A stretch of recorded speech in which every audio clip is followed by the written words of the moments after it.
He didn't knock. That was the first thing Hazel noticed. Aldous Cray simply walked through the front door of the Mercer house like a man who owned it. Because, for all practical purposes in Hays County, Kansas, he owned everything that mattered. He dropped a leather folder onto the parlor table without asking permission, spread a map across the embroidered tablecloth her mother had laid out for company, and said, in a voice that carried no particular emotion, "Sign it, Mercer, both parcels, before the council meets Thursday." Her father's hands were shaking. Hazel saw that from the kitchen doorway, where she stood holding a copper pot that had gone cold. No one in that room looked at her. No one ever did. But she saw everything. Oh, if that moment hadn't happened, if Aldous Cray had waited one more day, chosen one more polite excuse, none of what followed would have been possible. Sometimes the worst thing a powerful man can do is show his hand too early. And sometimes the only person watching closely enough to notice is the one everyone forgot was in the room. Before we go any further into Hazel's story, if you've ever felt invisible in a room full of people who should have seen you, this one's for you. Subscribe to this channel right now, hit that notification bell, and drop a comment below telling me what city or country you're watching from. I want to see exactly how far this story travels, and if it moves you, press that like button, because Hazel's courage deserves to be heard all the way around the world.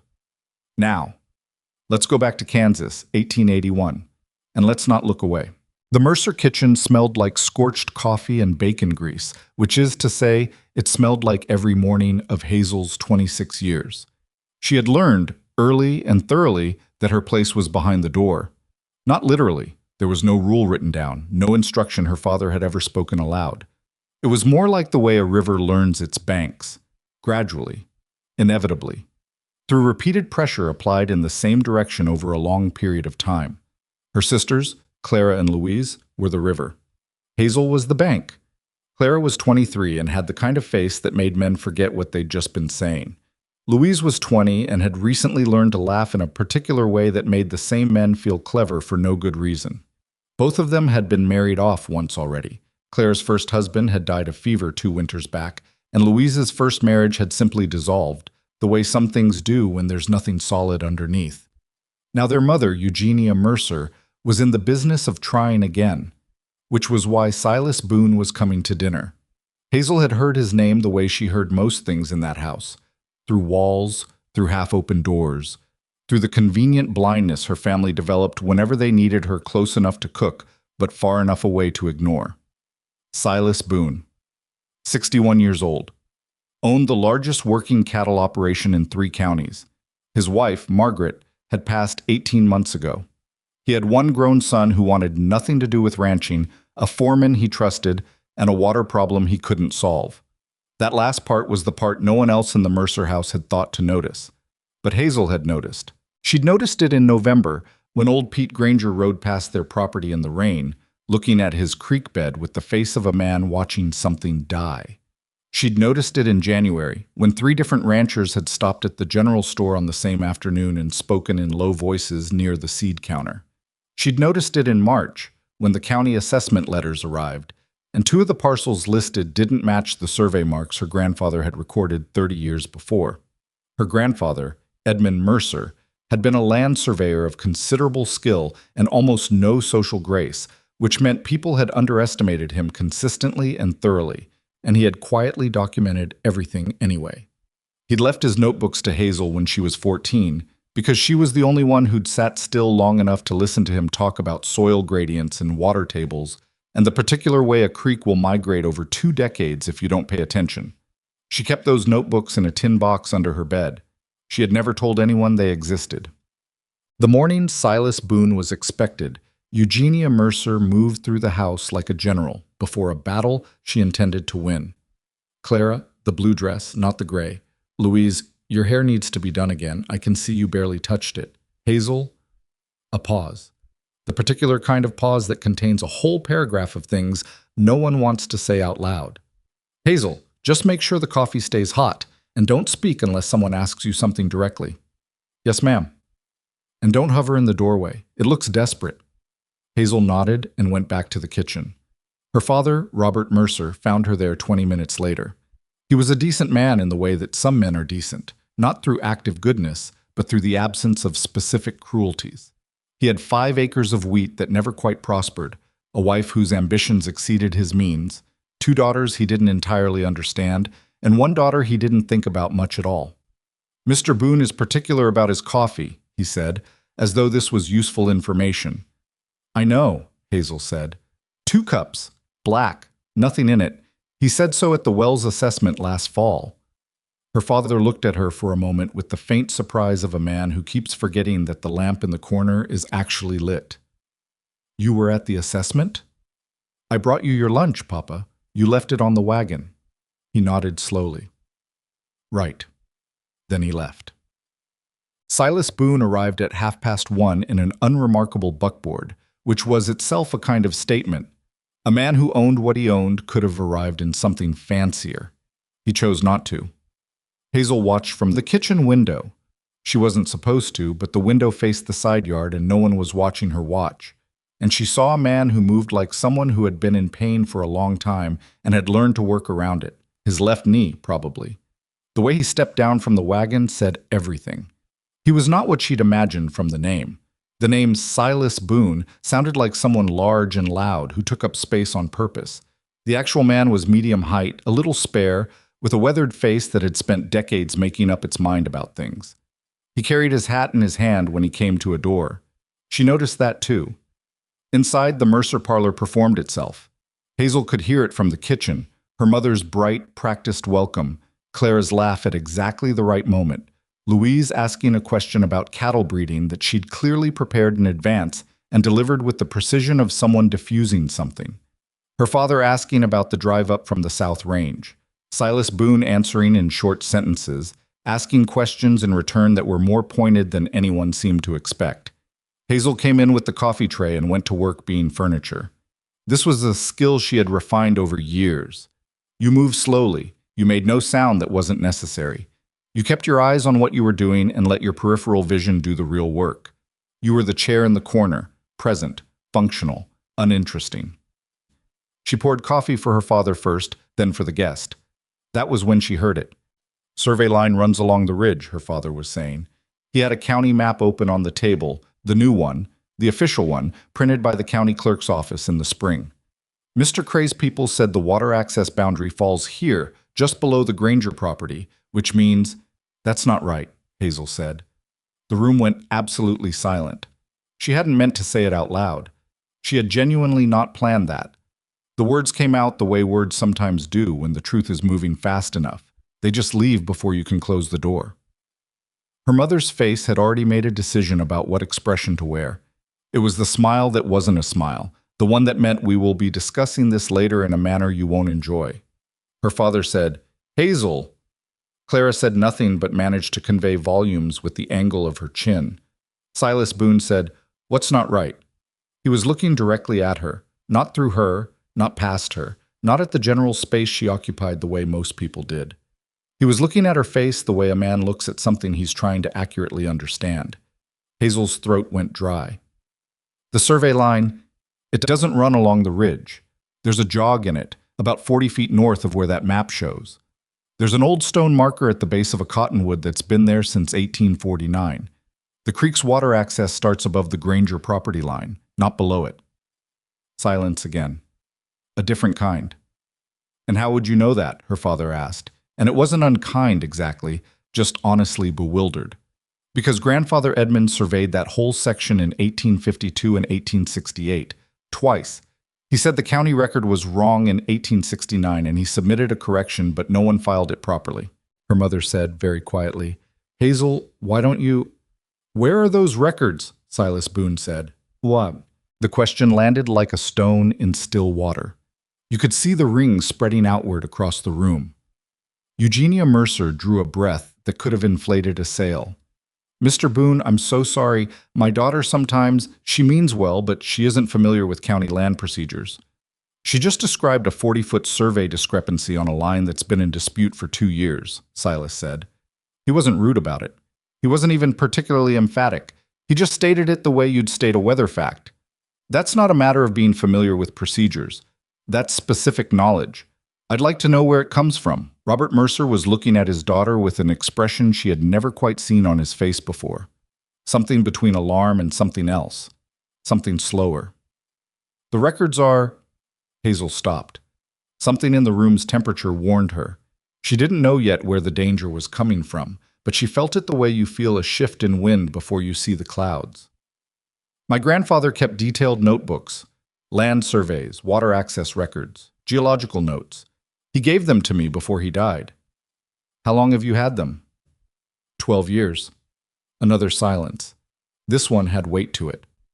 Has anyone else seen them? No. Silas set down his coffee cup. It made the smallest sound in the world. Why not?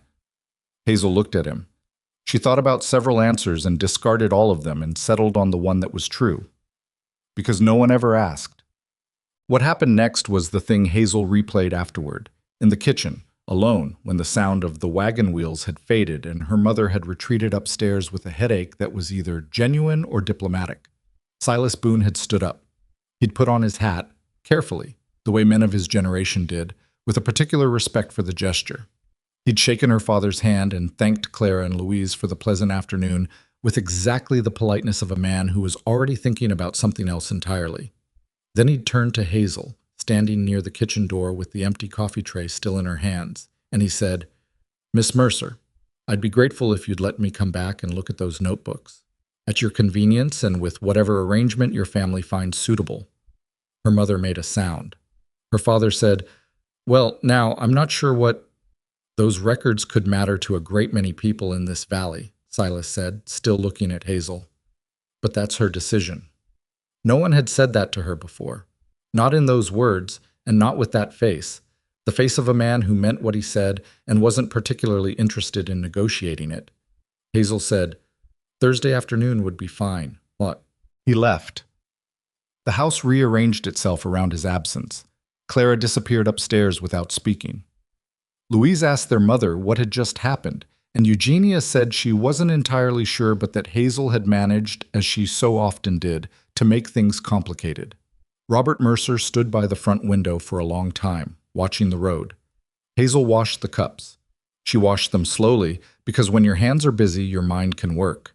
And her mind was working very fast and very quietly on something she hadn't let herself think about directly yet.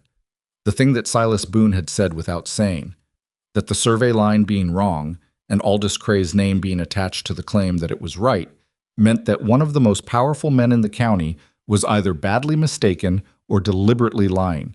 Hazel knew which one it was. She had known for 8 months. She'd seen the documents. Not Aldous Cray's documents. Anyone could see those if they thought to ask, and they were very cleanly prepared. She meant her grandfather's original survey notes, the ones that included a dated addendum from October 1868, and Edmund Mercer's careful, cramped handwriting, survey marker at Cottonwood Ridge Junction, misrecorded by county clerk. Filed correction October 14. Note: correction never appears in subsequent county records. Possible clerical error. Possible otherwise. Possible otherwise. Her grandfather had been a careful man. He didn't write things he wasn't reasonably certain of. He also didn't write things that would get him into a fight he couldn't win with a man he couldn't beat. Aldous Cray's father had been county assessor in 1868. Hazel stood at the kitchen sink and looked at the water draining slowly away, and understood, with a cold and specific clarity, that she was now holding something that certain powerful people in Hays County would very much prefer did not exist. She didn't sleep well that night. Not because she was afraid exactly, though she was that too. More because something had shifted in the architecture of her life. Some load-bearing element had moved, and she couldn't quite determine yet what was now holding the weight. For 26 years she had been the woman behind the door. Not invisible, not exactly, more like deliberately overlooked, the way people overlook the support beams in a house because they're not decorative. She had learned to find a certain peace in that. You could see a lot from behind the door. You could know a great deal without anyone knowing you knew it.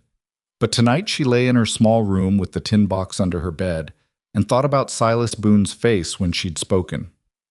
Not the room's reaction, the silence, the embarrassment, her mother's careful smile turning to glass, but his face specifically. The way he'd looked at her as though she were something he was trying to measure accurately. No one had ever looked at her that way. She found it alarming, and also something she didn't have a word for yet. Well, Thursday came the way. Thursdays do in Kansas, flat and certain, with a sky that couldn't make up its mind between blue and a pale gray that didn't quite commit to either. Silas arrived at 2 o'clock. Hazel had told her mother he was coming, and her mother had said nothing useful, which was its own kind of permission. Clara and Louise were both conspicuously present in the front room when he arrived, wearing their better dresses for reasons no one stated aloud. He said hello to both of them with the warm, brief courtesy of a man who had made his intentions clear and saw no need to revisit the conversation. Then he said, "Miss Mercer, shall we?"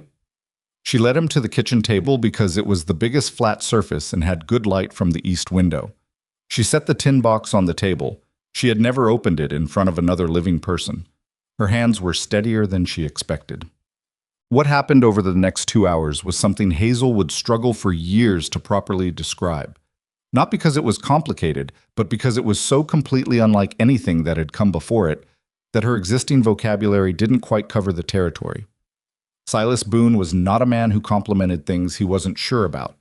He didn't say the notebooks were impressive or remarkable or any of the soft words that people use when they're looking at something they don't understand.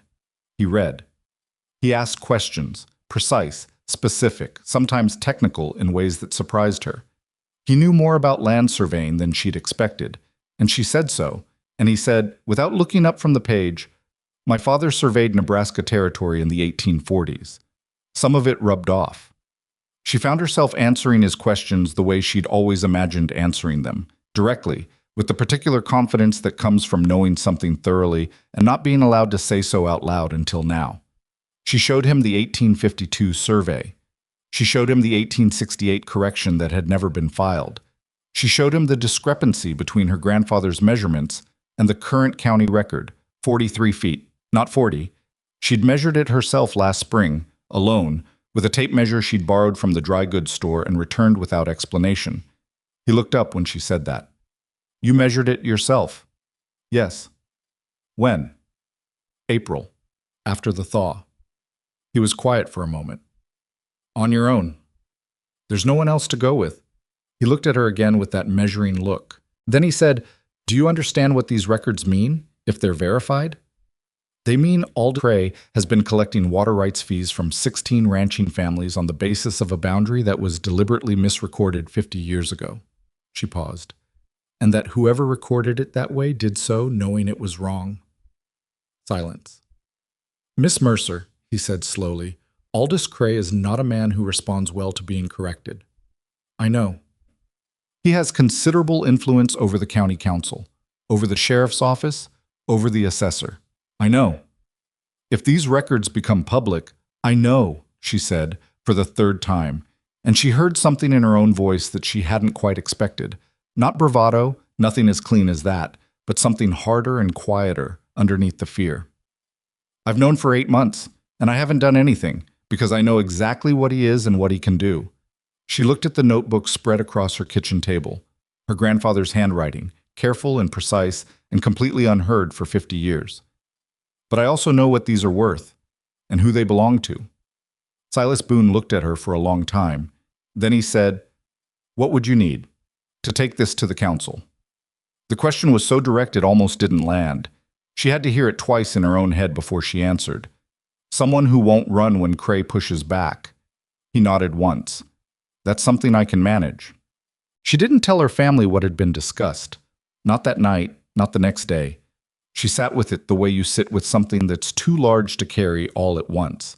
You keep setting it down and picking it up, gauging the weight of it, working out whether your hands are strong enough.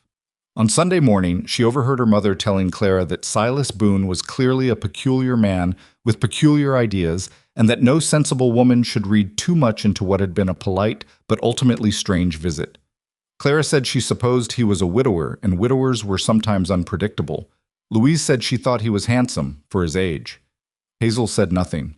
She stood in the kitchen doorway with her hands wrapped around a cup of coffee that had gone cold, and she thought about her grandfather's notebooks, and the 43 feet of missing boundary, and 16 ranching families who had been paying for water that had always been theirs. She thought about a powerful man who walked into houses without knocking and spread maps across other people's tables. She thought about what it might feel like to walk into a room and be seen, Not admired, not complimented, not dismissed, seen. She finished the cold coffee and went to wash the breakfast dishes. But she was already, in some quiet and fundamental way, becoming someone who would not be standing at a sink much longer. Silas came back the following Thursday. Same time, same unremarkable buckboard. And the Thursday after that, and the one after that. By the fourth visit, Eugenia Mercer had stopped pretending she wasn't watching from the upstairs window. It wasn't courtship, exactly. Or at least it didn't look like any courtship the Mercer household had previously hosted. There were no flowers, no careful compliments about dresses or hair.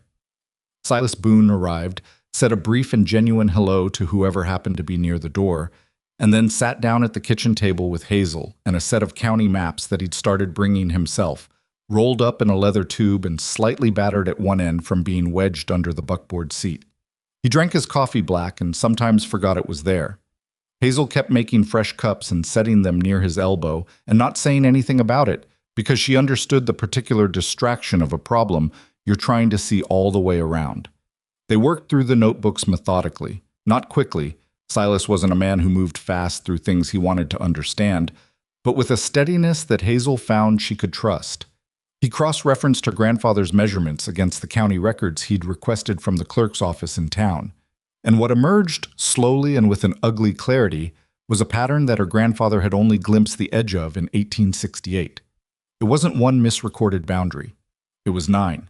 9 separate survey lines, all running through the Central Valley, all adjusted by between 30 and 60 feet in the same direction, consistently moving the water access boundary just far enough south to cut off the natural creek feed from the upstream properties. The adjustments had happened in 3 separate batches, 1859, 1868, and 1877. 3 different county clerks, but all 3 clerks had been appointed by the same assessor's office. And the assessor's office, in all 3 years, had belonged to the Cray family. Aldous Cray's grandfather, his father. And now Aldous himself, who had inherited not just the land but apparently the methodology. Hazel had suspected most of this. Seeing it laid out across her kitchen table in Silas Boone's careful handwriting was a different thing entirely. "That's a 50-year operation," Silas said. He wasn't particularly dramatic about it. He just said it the way you'd say it, flat, because the flatness was necessary to keep the thing manageable. 3 generations. Yes.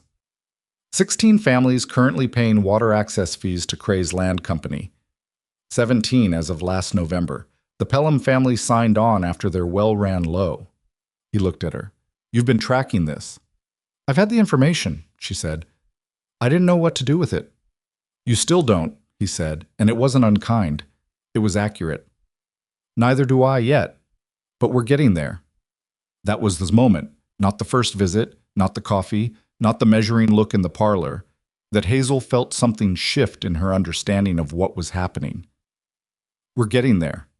2 words that contained a whole reorientation of her position in a situation she'd been sitting alone inside for 8 months.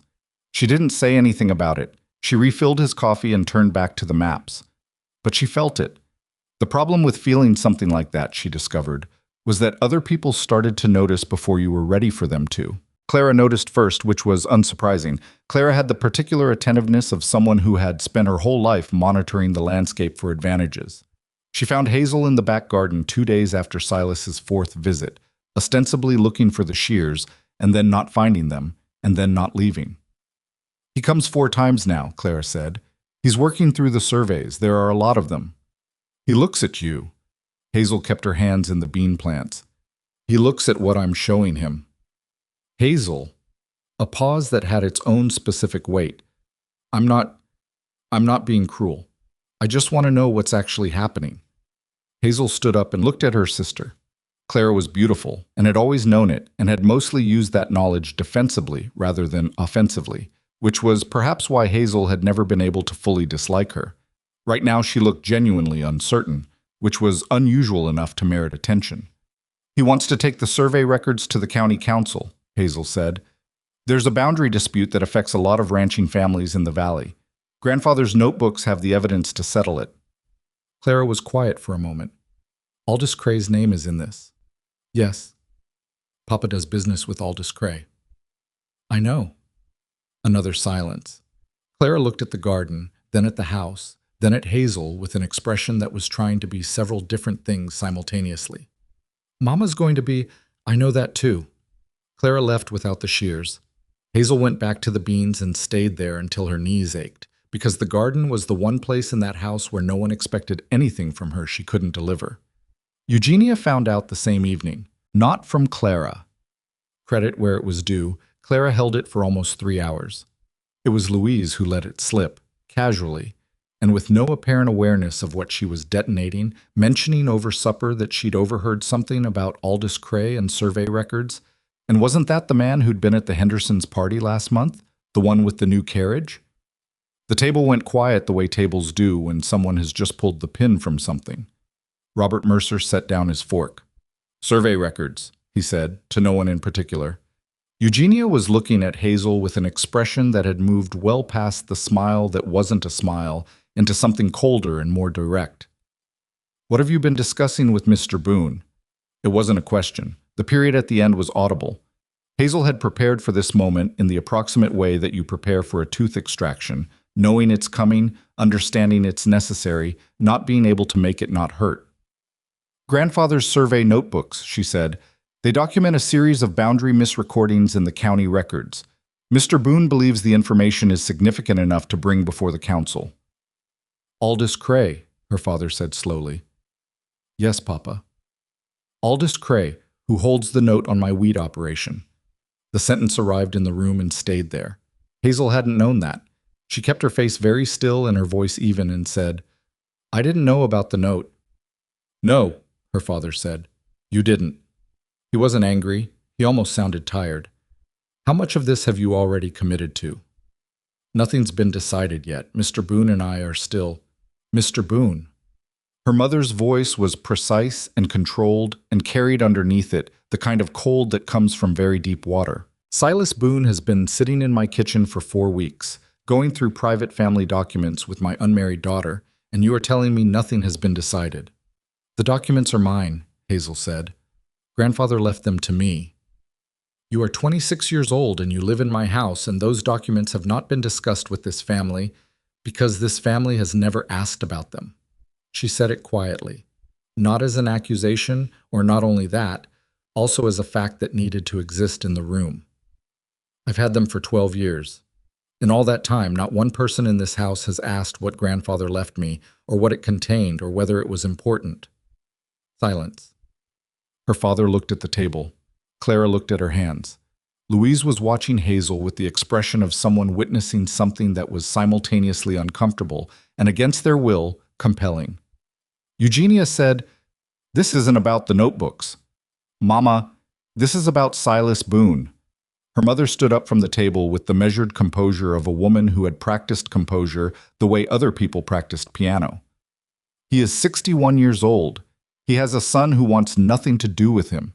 His ranch is in difficulty over a water dispute that he cannot resolve through normal means. And he has come into my house 4 times, not to court one of my daughters in any recognizable fashion, but to sit in the kitchen with the one who doesn't... She stopped. The word she hadn't said sat in the room anyway. The one who doesn't what? Hazel asked. Eugenia looked at her with something that wasn't cruelty. It was worse than cruelty. It was a complicated sorrow that had been living alongside practical decisions for so long they'd grown together, and said, Hazel, I am your mother. I know what you are worth. But I also know what this county sees when it looks at you, and you cannot afford to let a man use that knowledge to his advantage. You think he's using me. I think men in difficult situations look for whatever solves their problem. Hazel pushed back her chair and stood up. She did it slowly because she didn't want her hands to shake. So does he think about grandfather's surveys? She said. The difference is his problem happens to be the same as the problem of 17 ranching families who have been paying for water that belongs to them. And I've been sitting on the evidence for 8 months because no one in this room ever thought to ask me what I knew. She picked up her plate and carried it to the kitchen. She set it in the basin without breaking it, which she counted as a genuine accomplishment. I'm going to keep meeting with him. If there's a note on the wheat operation, that's something we need to discuss. But I'm not stopping. She didn't sleep well again that night. But it was a different kind of not sleeping, not the anxious, circling kind, but the kind where something has been said out loud for the first time and your body is still adjusting to the new shape of things. Silas arrived the following Thursday to find Robert Mercer waiting on the porch.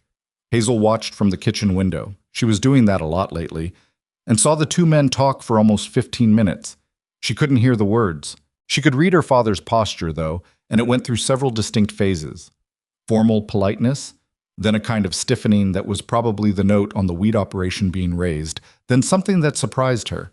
A gradual settling, like a man who's been bracing for something and finds it less immediately catastrophic than expected. When Silas came inside, he sat down at the kitchen table and said, without preamble, "Your father told me about the loan. I found out 4 days ago. I figured." He looked at the maps already spread across the table, then at her. "It doesn't change anything about the survey records. It does mean Cray has leverage over your family that he'll use if this moves forward." "I know. Which means you're risking more than I originally understood."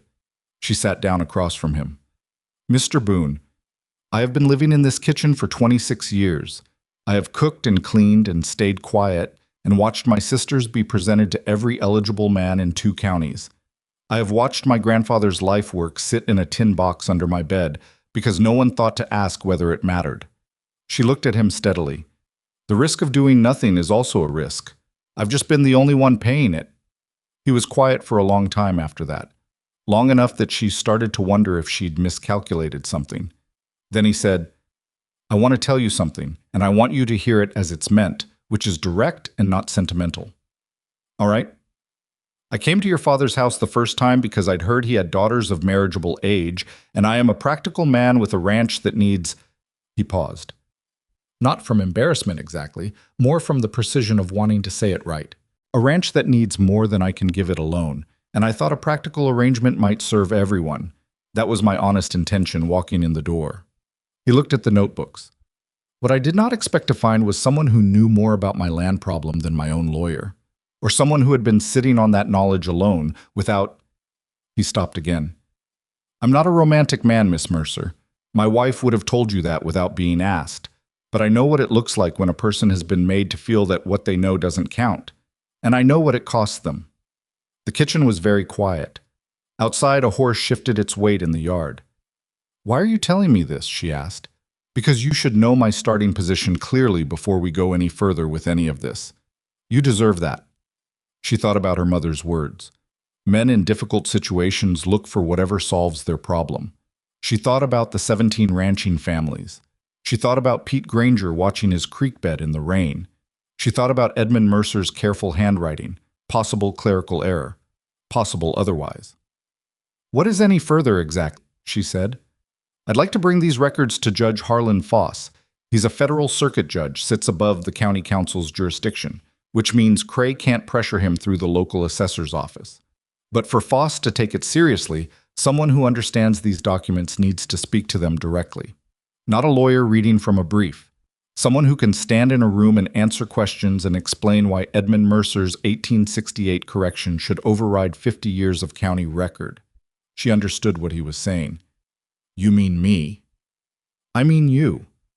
In front of a federal judge, and probably a room full of people who won't be pleased about what you're saying." She absorbed this. "Aldous Cray will know before it happens." "Almost certainly. He'll go to my father. I expect he will. He could call in the note." "Yes." Silas said it without softening it. "He could."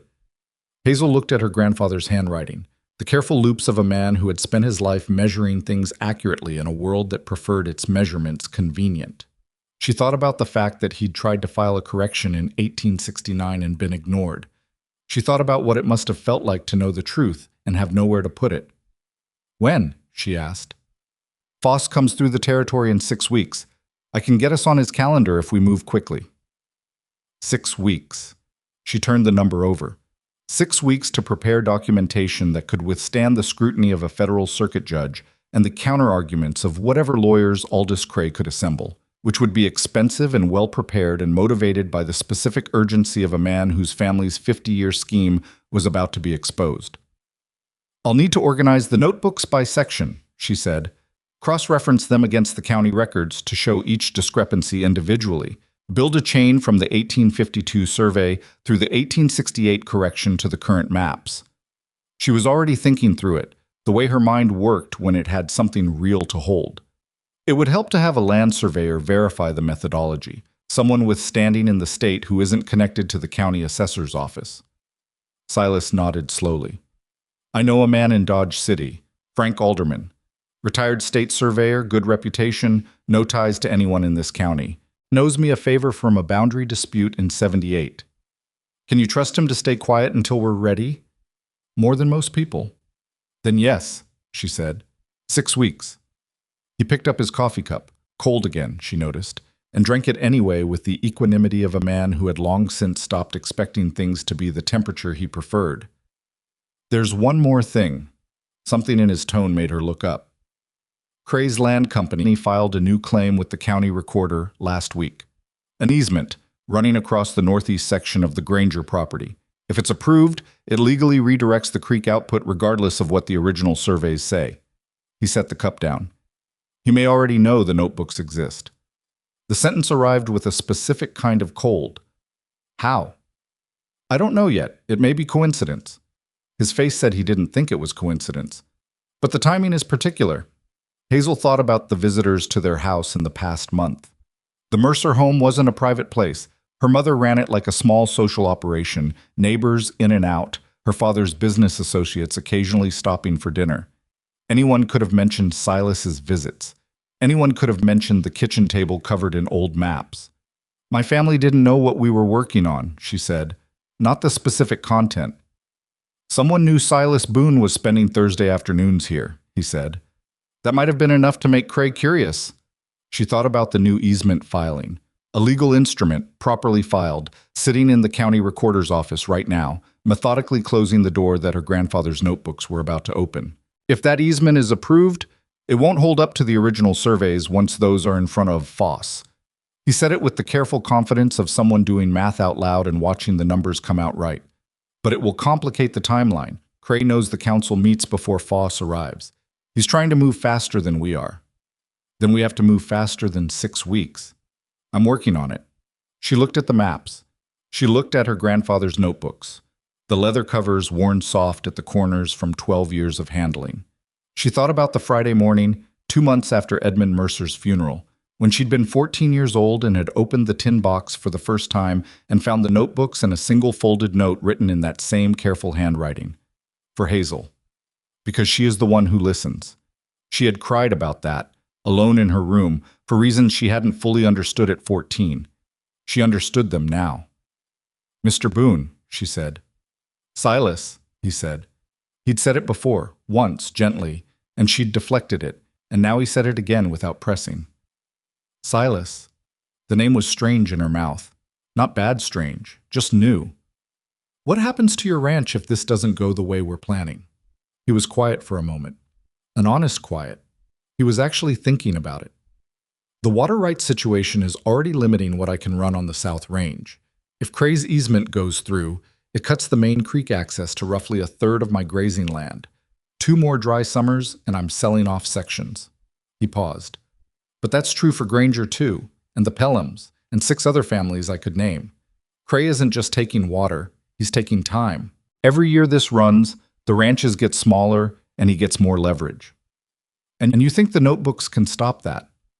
I think your grandfather spent 30 years making sure someone eventually could. He looked at her directly. I think he knew who he was leaving them to. She didn't answer that. She wasn't sure she could yet. There was something in it that required more room than she currently had available. She turned instead to the topmost notebook, 1852, Edmund Mercer's first survey of the valley, and began explaining the reference system he'd used for the water table measurements, and Silas pulled out his pen and started writing, and outside the Kansas afternoon went about its business in the way Kansas afternoons do, flat and certain, and entirely indifferent to the extraordinary thing being quietly assembled at a kitchen table by 2 people who had both been underestimated by almost everyone they'd ever known. The trouble arrived on a Tuesday, which was not a Thursday, and therefore unexpected. Hazel was at the dry goods store in town, a practical errand, flour and lamp oil, and a new pen nib because she'd been going through them faster than usual, when she turned from the counter and found herself facing Dale Cray, Aldis's younger brother. He had the same wide forehead and the same way of standing that said he took up space on purpose. But where Aldous was controlled and methodical, Dale had always run a little hotter, a little less managed. He was smiling at her with the particular smile of a man who wants you to know he knows something. "Miss Mercer," he said. "Flower Day?" "Mr. Cray." She kept her voice level and her hands still on the counter. "Good afternoon. Heard you've had some company out at the Mercer place lately." I wasn't trying to be subtle. He didn't see the need. "Silas Boone, 4 or 5 times now." "Mr. Boone has been consulting with my family on a land matter." "A land matter." Dale Cray repeated it with a kind of appreciative pause, like a man tasting something. Interesting choice of words. He leaned against the counter in a way that was meant to feel casual and felt instead like a fence being put up. "My brother wanted me to pass something along if I happened to run into you. Just friendly-like. He said to tell you that old survey records are a funny thing. They can look very convincing if you don't know what you're looking at. And sometimes people who present them in official settings end up looking—" Another pause. "Poorly. When the proper experts weigh in." Hazel looked at him. "Thank you for the message. He's also got a lot of respect for your father. Mentioned that just this week, actually. Mentioned the wheat note, how he's always taken the long view on that kind of thing." Dale smiled again. "He's a patient man, my brother. Generally." "Generally," Hazel said, "until he isn't." Dale picked up his hat from the counter where he'd rested it. "You have a nice day, Miss Mercer. Give my best to your family." He left. The store owner behind the counter was suddenly very busy with inventory. Hazel paid for her flour and her lamp oil and her pen nib and walked out into the Kansas sunshine and stood for a moment on the boardwalk with the weight of what had just happened settling through her. Not fear, exactly. She'd been afraid for months, and fear had become a kind of weather she moved through rather than something that stopped her. What she felt was more specific than fear. She felt the countdown start. 6 weeks had just gotten shorter. Cray wasn't fishing anymore, testing whether she had something worth worrying about. He knew. He was moving. And the message about her father's note hadn't been accidental. It was a calculation, delivered through a younger brother with just enough plausible deniability to keep Aldous Cray's hands clean. She walked back to where she'd tied the horse. She loaded her packages. She thought about what Silas had said. "He's trying to move faster than we are." She untied the reins and turned the horse toward home. They needed to move faster. By the time she reached the Mercer property, she had worked out 4 things she needed to do immediately and 2 more that couldn't wait for Thursday. She went directly to the kitchen, set down her packages, and wrote a short note. She folded it, addressed it to Silas Boone at his ranch on the South Road, and gave it to their nearest neighbor's boy, who ran errands for a penny and could be trusted to be discreet in the way that 12-year-olds are discreet when they sense something important is happening and want to remain involved. The note said, "Dale Cray spoke to me in town today. The timeline has changed. Can you come sooner than Thursday? HM." Then she went upstairs, took the tin box from under her bed, and brought it down to the kitchen. She set it on the table and opened it and began for the first time to make a complete organized copy of everything inside. Her grandfather's handwriting, his measurements, his dates, his careful notations about discrepancies and corrections, never filed. She wrote it all out in her own hand, clearly and methodically, creating a second record that could be kept somewhere other than the box, somewhere that Dale Cray's brother couldn't reach with a note on a wheat operation and a patient smile. Her mother came into the kitchen at 6 o'clock, looked at the notebook spread across the table, looked at Hazel's pen moving across the page, and for once said nothing. She set a plate of bread and cold meat at the far end of the table, where it wouldn't disturb the work, and went back to the parlor. It wasn't an apology. Eugenia Mercer didn't do apologies in any direct form. But it was something. Hazel ate the bread without stopping her writing. Silas arrived the next morning at 7:30. He'd ridden rather than taken the buckboard, which meant he'd left before full light. He came into the kitchen, read her face, and then the note she'd gotten from the neighbor's boy the previous evening. He'd written on the back of hers 3 lines, "Coming at first light. Don't let anyone see the notebooks until I'm there. SB." She told him about Dale Cray, word for word, including the part about her father's note and the part about proper experts, and the smile at the end that had been carefully designed to be remembered. Silas listened without interrupting. When she finished, he was quiet for a moment. "He's going to bring in an outside surveyor," he said, "someone he controls. Have them dispute the methodology, the dating, maybe claim the notebooks were altered. I know.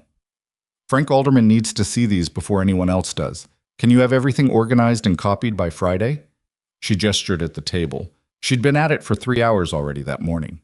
He looked at the stacked pages, the careful cross-references she'd been building, the chain of evidence laid out with the thoroughness of someone who had been preparing for this moment in some form for 12 years, even when she hadn't known it.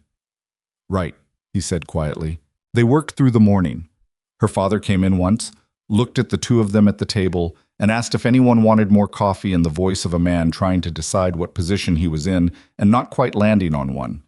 Hazel said yes, thank you, Papa, and watched him pour and set the cups down and leave without saying anything about Aldous Cray or wheat notes or federal judges, and she thought, he's not ready yet. He might not be before this is over.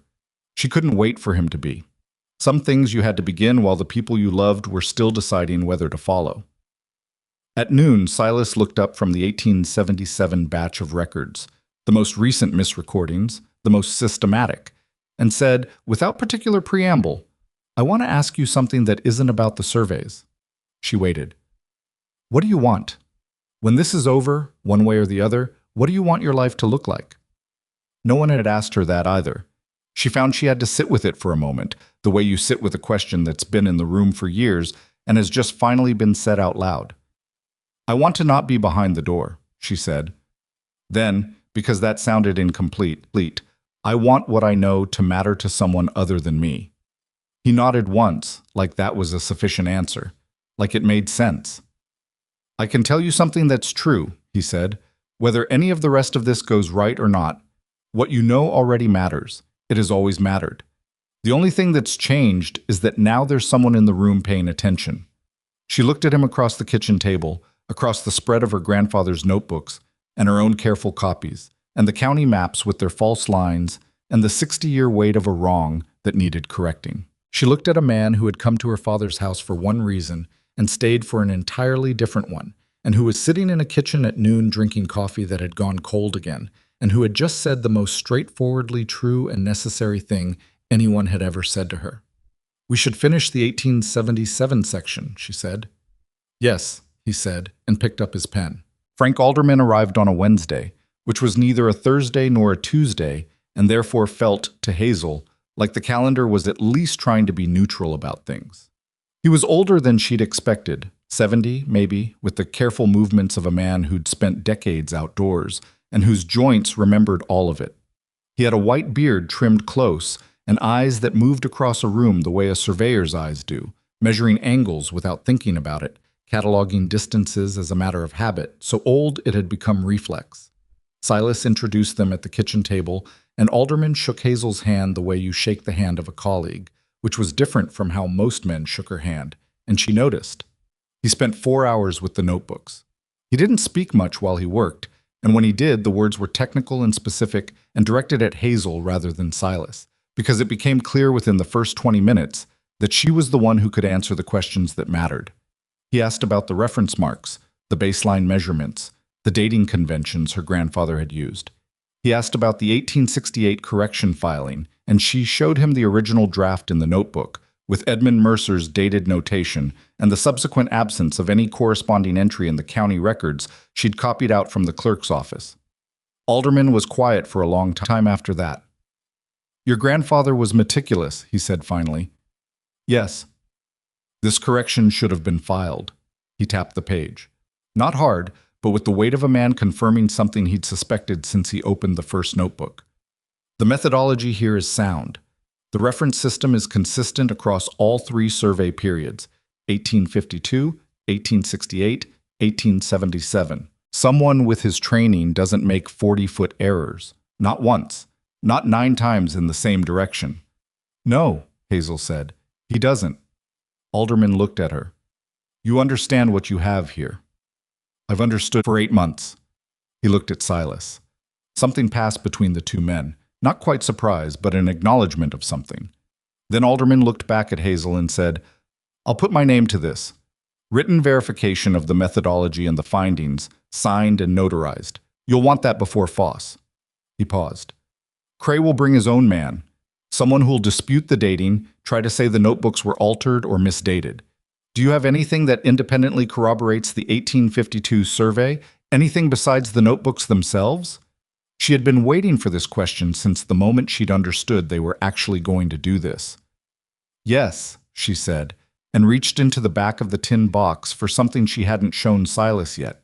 A folded paper, older than the notebooks, the edges brown and fragile, handled carefully because it could not be replaced. She laid it flat on the table.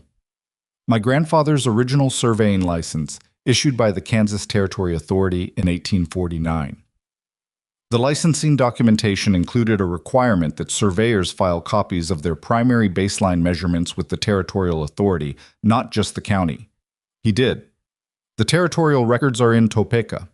Alderman stopped. He looked at the licensing paper. He looked at Hazel. The territorial records would predate the county records. And they can't be altered by anyone in Hays County, she said, because they've never been in Hays County. The kitchen was very quiet. Silas set down his pen.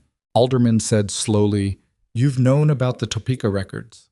Since I was 16, Grandfather mentioned them when he was explaining the licensing system. I wrote to the Territorial Records Office in 1874 to confirm they still existed." She folded her hands on the table. "They do." The clerk wrote back that they were filed under Survey Batch Number 1849, Mercer, Kansas, and had never been requested for review. In 30 years, Alderman said, no one requested them. No one knew to ask. There was a particular quality to the silence that followed, the kind that happens when a room full of people simultaneously understands that the game has just changed shape. Silas was looking at her with an expression she recognized now, the one she'd first seen in her father's parlor, the one that was trying to accurately measure what it was seeing. Alderman was looking at the licensing paper with the careful attention of a man recalculating. "Topeka," Silas said. "Topeka. We need someone to go." "I've already written the letter," she said. "It went out Monday. I asked for certified copies of all survey filings under my grandfather's name to be held for collection." She looked at Silas. "I thought someone should write up before the council meeting." Silas nodded once, slowly. "I'll go Thursday." "I know you will," she said, and there was something in the way she said it that wasn't quite a smile but lived in the same neighborhood. Alderman let out a breath that was almost a laugh. "How long have you been planning this particular detail?" "Since the morning after Dale Cray smiled at me in the dry goods store," she said. He did laugh then, a short, genuine sound. "Edmund Mercer's granddaughter," he said, more to himself than to either of them. "Of course." The next 2 weeks moved with the particular speed of time when you are both racing toward something and dreading it simultaneously. Silas rode to Topeka and came back 4 days later with certified copies of the territorial survey records. 19 pages, stamped and notarized, the baseline measurements for the entire Central Valley recorded in 1849 and 1852, in Edmund Mercer's unmistakable hand, untouched by anything that had happened in Hays County since. He spread them on the kitchen table and Hazel compared them against her grandfather's notebooks line by line, measurement by measurement, and they matched. 43 years of corroboration, sitting in a box in Topeka because no one had ever thought to look. "He filed them," she said. She had been methodical about this, unemotional, working through the comparison with the focused precision that had kept her steady through all of it. But looking at those pages, the clean, archived proof of her grandfather's accuracy, his integrity, his quiet, long-game patience, she felt something crack open slightly in her chest. Not grief exactly, something adjacent to it. He did everything right. He filed the correction. He kept the records. He told me. She stopped, smoothed the edge of one page with her thumb. He knew it would matter eventually. He just didn't know when. Silas watched her. He didn't fill the silence with anything. After a moment, she said, "We should cross-reference the Granger section first. That's the most recent claim, and it'll be the one Cray's lawyers focus on." "Hazel." She looked up. He said quietly, "He'd be very proud of you." She looked at him for one long moment, then she said, "Cross-reference the Granger section," and picked up her pen. They were 5 days from the council meeting when the second thing happened. Hazel's father came into the kitchen on a Saturday morning with the look of a man who had not slept and was not going to apologize for it.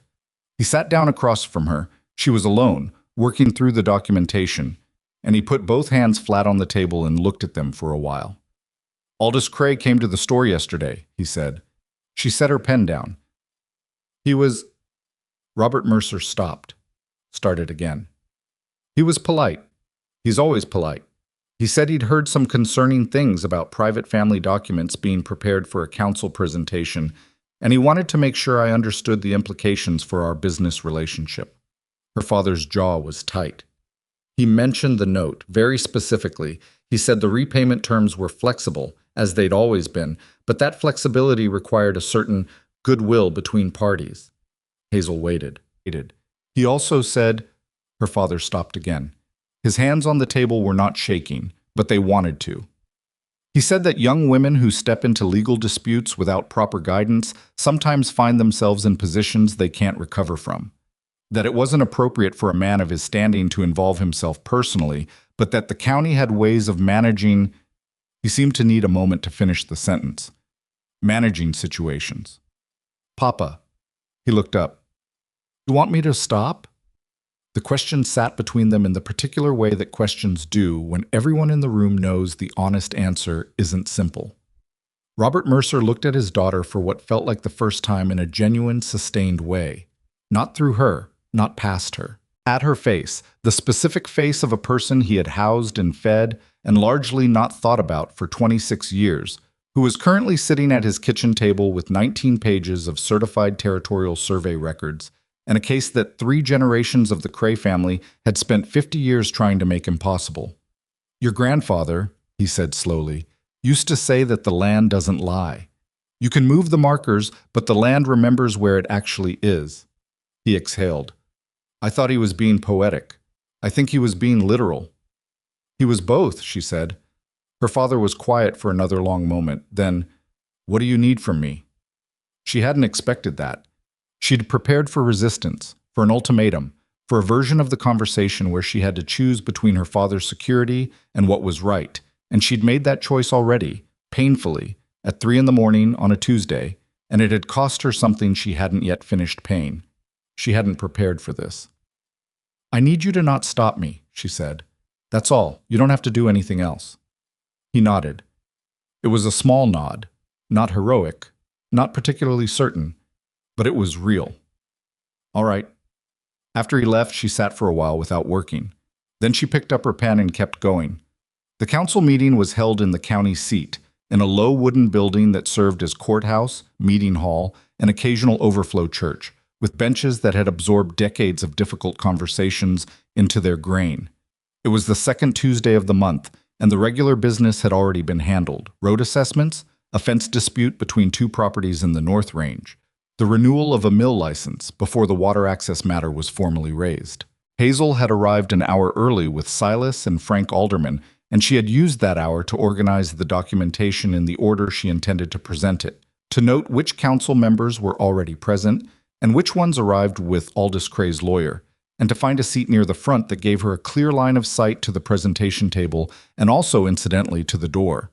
She had learned early and thoroughly that you always want to know where the door is. The room filled. More people than she'd expected. Word had gotten out, the way it does in small counties, not through any single announcement, but through the accumulated whisper of people who had been watching the Boone buckboard appear at the Mercer house for 6 weeks and drawing their own conclusions. She recognized most of the faces. Pete Granger and his wife in the 3rd row, Granger's hands clasped between his knees and his jaw set in the manner of a man trying to manage hope carefully. The Pelham family across the aisle, Tom Pelham and his eldest son, who had taken over half the ranch operations 2 years ago when his father's health had started going. 7 other ranching families she could name without trying. She also recognized the man sitting at the table to the left of the council bench. A broad man in a suit that cost more than it looked like it should, with a leather document case set neatly before him and the specific settled confidence of a man who had done this before and expected to do it again without much difficulty. His name was Brock Hauer. She'd asked around. He was Cray's attorney, imported from Wichita, 43 years old, had never lost a county-level case in 11 years of practice. Aldous Cray himself sat 2 rows back. He had not come to the front. He didn't need to. He sat in the 3rd row with his arms folded and watched the room with the patience of a man who owns the outcome. The council chair, a man named Gideon Pruitt, who had held the position for 9 years and preferred things to stay manageable, gavelled the session to order and explained the matter before them with the careful neutrality of someone trying not to be on any side and doing a poor job of concealing that he found this situation inconvenient. He noted that a motion had been filed to review the water access boundary designations in the Central Valley, supported by documentary evidence from private survey records. He noted that a counter-motion had been filed regarding the validity of said records. He noted that both parties had been permitted to present. Brockhauer went first because he'd gotten there before Hazel had, and because the council chair looked at him first, which was itself a small and telling piece of information. Hauer, the way that effective lawyers are smooth, not slippery, but frictionless, the kind of delivery that goes down easy and is difficult to argue against because it sounds like reasonable good sense. He presented the county records as they stood, the current boundary designations, the water access fee structure that had been in place for decades, and the practical argument that disrupting established legal arrangements creates instability that harms everyone. He mentioned the Cray family's long investment in county infrastructure with the practiced casualness of a man noting the weather. He questioned the provenance of private survey records, compiled by a single individual with no official county standing in 1852, and expressed the concern, reasonable, he said, deeply reasonable, that such records, however sincerely offered, could not be considered reliable enough to overturn decades of established legal precedent. He sat down. The council members leaned toward each other. Aldous Cray in the third row was still. Pruitt said, "Miss Mercer." She stood up. The room shifted slightly when she did. Not dramatically, but perceptibly. The small readjustment that happens when an audience revises what it was expecting. She was aware of it. She had thought about this moment in the dark, at 3 in the morning, more times than she could count, rehearsing various versions, and what she had concluded was that the version where she was afraid would not serve anyone. Fear was present. It would be dishonest to say otherwise. But she had decided that it could sit down behind everything else while she worked. She laid the first document on the table. Not a notebook, the certified copy from Topeka. "I'd like to begin with something that isn't a private record," she said. Her voice was steady.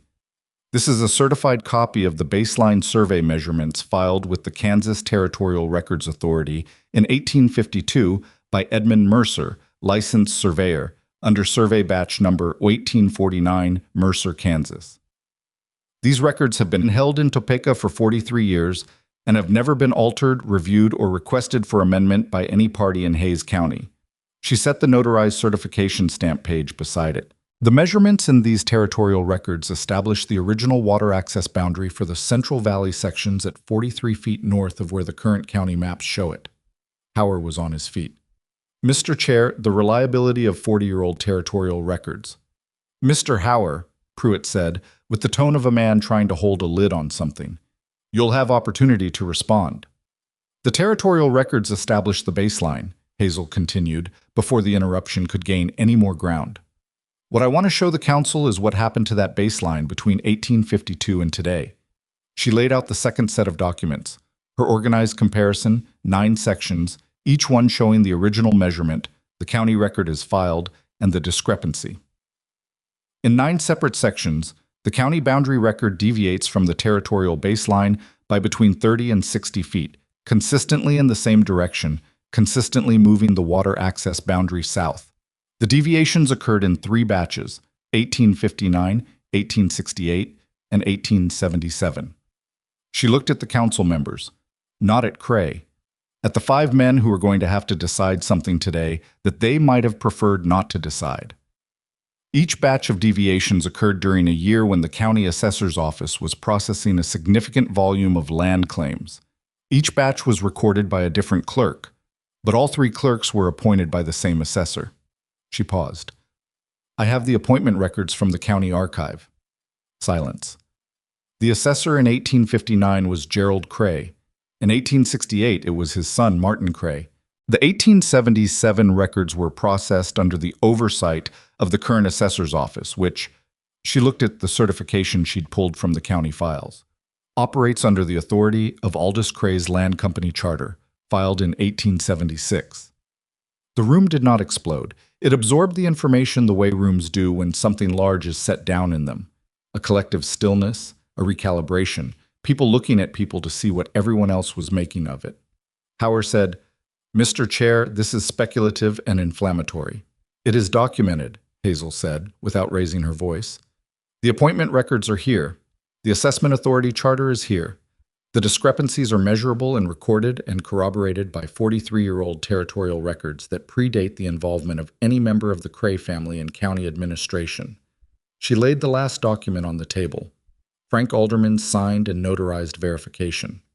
"This is a written statement from Frank Alderman, former state surveyor, 31 years of licensed practice, verifying the methodology of my grandfather's surveys and confirming that the discrepancies between the county records and the territorial baseline cannot be accounted for by surveying error." Alderman, from his seat, raised his hand briefly. Several of the older council members recognized the name. She saw it, the small adjustment, the slight forward lean of men who had just recalibrated who was in the room. Howard recovered faster than she expected. He stood up and addressed the council with the redirected energy of a man who has just had one argument taken away and is reaching for another. "Mr. Chair, even granting the existence of these records, the council must consider the established precedent of the current boundary designations.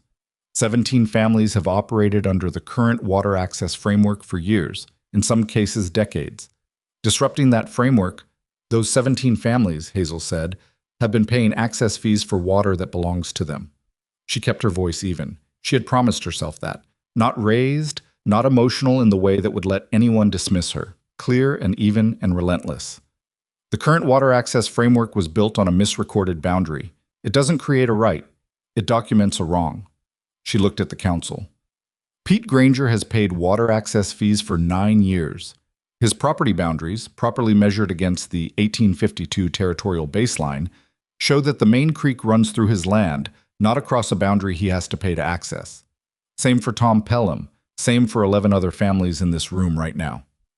Granger made a sound in the third row. Not a word, just a sound. The kind that comes out when something you've been carrying too long is suddenly named out loud. Howard pivoted again. "The council cannot simply take the word of an amateur." "Mr. Alderman's verification is on the table," she said. "The territorial records are certified. The county appointment records are from your own archive." She looked at Howard directly, for the first time. "If there is a specific measurement or document you'd like to dispute, I'm prepared to walk through it in as much detail as the council requires. The specific measurement you'd like to dispute." She had chosen those words carefully, at 3 in the morning, weeks ago, because Howard could dispute a lot of things. He could not dispute a specific measurement with specific documentation in front of specific people without revealing that he didn't actually have an answer to it. He sat down. There was a consultation among the council members. Low voices, closed heads, the kind of conversation that contains more calculation than discussion. Pruitt looked deeply unhappy. 2 of the other members, older men, ranchers themselves before they'd been council members, were looking at the territorial records with an attention that had nothing to do with Howard or Cray. One of them, a man named Warren Chalk, said, "Miss Mercer, the 1868 correction filing. You said your grandfather filed it and it never appeared in the county record." "That's correct." "Do you have documentation that the filing was made?" She had been waiting for this question from the moment she'd started preparing. "Yes," she said, and produced the last item from the tin box. Not a copy, the original, fragile at the edges. Her grandfather's personal receipt for a filing submitted to the county clerk's office on October 14, 1868. A clerk's stamp in the corner, a reference number that appeared nowhere in the subsequent county records. "The filing was received. The reference number is here. It never entered the official record." Chalk looked at it, looked at the reference number, looked at the county archive copy that showed no corresponding entry. He leaned back in his chair with the slow, deliberate movement of a man who has just added a column of numbers and gotten a total he wasn't expecting and is adding them again to make sure. From the third row, Aldous Cray's stillness had changed quality. It looked the same from the outside, arms folded, face composed, the patient expression of a man who owns the outcome. But Hazel had been watching people in rooms her entire life, and she could tell the difference between a man who is waiting and a man who is calculating his next move because the current one has stopped working. He was calculating. She felt the room shift again. Not toward her, not dramatically. Council rooms don't work that way. They move slowly and reluctantly and with their eyes on everyone's reaction before they commit to anything. But something was moving. She could feel it the way you feel the particular change in air before a Kansas thunderstorm, when the sky is still clear but everything underneath it has gone very still. Howard stood up one more time. He had a document in his hand that she hadn't seen before, and the fact that he'd held it until now told her it was his best remaining argument. Mr. Chair, I'd like to enter into evidence a statement from Dr. Leonard Phipps, certified records examiner from Wichita, who has reviewed the Mercer notebooks and found evidence of ink inconsistencies and page numbering anomalies consistent with documents that have been altered or supplemented after the fact. Hazel went cold. Not afraid. Cold. The specific cold of someone who has just seen the move they weren't ready for. She looked at the document Howard was holding and understood immediately what had happened. Cray had gotten someone to look at the notebooks. Not the copies she'd made, not the certified territorial records, the notebooks themselves, which meant someone had accessed them at some point when they were vulnerable. She thought very quickly. The ink inconsistencies. Her grandfather had used different inks at different periods. She knew this because she knew the notebooks the way you know something you've handled for 12 years. The 1852 entries used a blue-black iron gall ink. The 1868 correction had been added in brown oak gall, which was what he'd switched to in the mid-1860s. Someone who didn't know the notebooks, who was looking to find something that could be called an anomaly, could characterize that as inconsistency. Mr. Chair, she said, before anyone else could respond to Howard's document, may I respond? Pruitt, looking like a man who wanted very much to be somewhere else, said yes. The ink variation in the notebooks is not an anomaly. It reflects my grandfather's documented switch from iron gall to oak gall in ink in approximately 1863, a switch that would be apparent in any surveyor's records from that period and can be verified against other contemporary surveyors' documentation. She looked at Howard. Dr. Phipps, if he reviewed the notebooks, would have needed to compare the ink composition against the historical record of available inks in Kansas Territory in the 1850s and 1860s to make that determination accurately. A visual assessment for inconsistency, without that comparison, would find variations that are entirely authentic. She laid her hand on the table, palm down, steadying herself.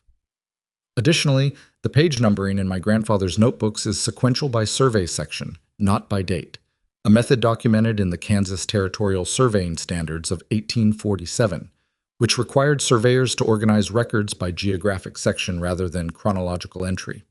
This is not an anomaly. It is standard practice for the period. She looked at the council. Everything I have presented today is corroborated by a source that predates any involvement of my grandfather, my family, or Mr. Boone, the territorial records in Topeka, held for 43 years under seal. Those records cannot be altered. They cannot be questioned on the basis of ink variation or page numbering, and they establish, independently of the notebooks, that the water access boundary in this valley is 43 feet north of where the county map currently places it. Howard was looking at her with the expression of a man who has thrown his best remaining punch and felt it land somewhere that didn't give. The room was very quiet. Silas, from his seat in the second row, had not moved or spoken or done anything to draw attention to himself during any of this. He sat with his hands on his knees and his face still and let her work, the way he had always let her work, present, steady, not taking up any space that was hers. She had been grateful for that in the kitchen. She was more grateful for it now. Warren Chalk said, "I'd like to call a brief recess." Pruitt called one. In the hallway outside, in the thin November light that came through the courthouse's single east-facing window, Silas found her standing very still with her hands pressed flat against the wall behind her. Not distressed exactly, processing. He stood beside her and didn't say anything for a moment. Then he said, "Phipps." He examined the notebooks. When? She thought about it. The notebooks had been in the tin box. The tin box had been under her bed, except for the weeks they'd been spread across the kitchen table. Someone had access to them, she said, or had access to Phipps, and gave him enough description to build a plausible-sounding critique without direct examination. Silas was quiet. "Does it matter? You answered it." "I answered it well enough," she said. "I don't know if I answered it well enough." "Chalk asked the right questions," he said. "Chalk's a rancher. He knows what water access means." Chalk is one vote. He's the one who matters right now. She looked at the east window. Outside, the Kansas sky was doing its particular thing of being enormous and indifferent and somehow clarifying, the way very large things can be clarifying. My grandfather filed a correction in 1868 and nothing happened, she said. He documented 9 misrecorded boundaries and nothing happened. He spent 30 years being accurate and careful and right, and nothing happened. Something's happening now, Silas said. She turned to look at him. He was standing close enough that she could see that his left knee was bothering him. He was shifted slightly to redistribute the weight, the small, unconscious adjustment of long habit. He looked tired and certain, and not at all ready to lose this. Something's happening now, she agreed. They went back in when Pruitt's gavel sounded. The council deliberated for less time than she expected, and more time than she could entirely manage. 40 minutes, during which the room maintained the particular strained quietude of people who are trying not to betray what they're hoping for. Aldous Cray remained in the third row. He did not look at Hazel. She looked at him once, just to see what she could read, and what she read was that his composure was still present, but had been moved to a different floor of the building, somewhere it was working harder to get to. Chalk spoke first when the council reconvened. He laid out his position with the slow precision of a man who had been a rancher before he'd been anything else, and who had listened to the water in his creek for 30 years and knew what it meant when it ran low. He said the territorial records were unimpeachable, and that a 43-year-old corroborating document in a different office in a different city was not the kind of thing that appeared by accident in cases involving manufactured evidence. He said that 9 consistent deviations in one direction was not surveying error. He said that a filing receipt with a clerk's stamp and a reference number that appeared nowhere in the subsequent county record was not a clerical oversight. He said he moved to accept the survey evidence as presented and to order a full review of the water access boundary designations in the Central Valley, effective immediately pending the review, with all access fees held in abeyance. 2 other council members seconded it before Pruitt finished stating the motion. The vote was 4-1. Pruitt voted against. He looked like a man crossing a bridge he knew was going to cost him something on the other side. The room did not erupt. It did something that was in some ways more powerful. It exhaled. 17 ranching families in the benches let out the particular breath of people who have been holding something for a long time and have just been allowed, cautiously, provisionally, to put it down. Pete Granger's wife made the sound again, the one from the hallway, the not quite a word. Granger himself stared at the floor for a moment and then pressed his hand over his face briefly, and when he lowered it, his jaw was working, and he was looking at Hazel with an expression she had never had directed at her before and didn't have a name for yet. She gathered her documents carefully. She was precise about it. Her hands were shaking, very slightly, and she didn't want them to, and they did anyway, and she let them. Howard packed his case without looking at anyone. Aldous Cray stood up from the third row, slowly, with the deliberate composure of a man who was going to need a moment before he decided what his face was doing. He looked at Hazel once, directly, for the first time since she'd walked into the room. It was a look she would think about later, trying to parse it accurately. Not fury, not defeat. Something more like the expression of a man who has just encountered something he failed to account for and is filing it away, very precisely, for future reference. Then he turned and walked out. Silas was beside her when the room started moving around them. He didn't say anything about the council's decision. He didn't say anything at all for a moment. He picked up the tin box, which she'd left on the table, and held it for her while she finished gathering the last of the documents. Then he handed it back. "Your grandfather's receipt," he said. "Don't forget it." She looked down at the small piece of paper in her hand. The clerk's stamp, the reference number, the date, October 14th, 1868. Edmund Mercer's careful submission of a truth that had waited 43 years for the right room. She slid it back into the front of the tin box and closed the lid. Pete Granger reached them before they made it to the door. He was a tall man with a face that had been outdoors for 40 years and showed all of it.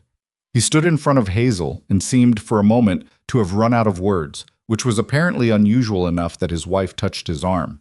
He said finally, "Miss Mercer, I don't—" He stopped, started again. "I don't know how long that creek's been mine. I just know I've been paying for it for 9 years." "It's been yours since 1849, she said. He nodded once. His jaw was still working. Thank you came out roughly, like it had been compressed somewhere for a long time and was taking a moment to expand to its full size.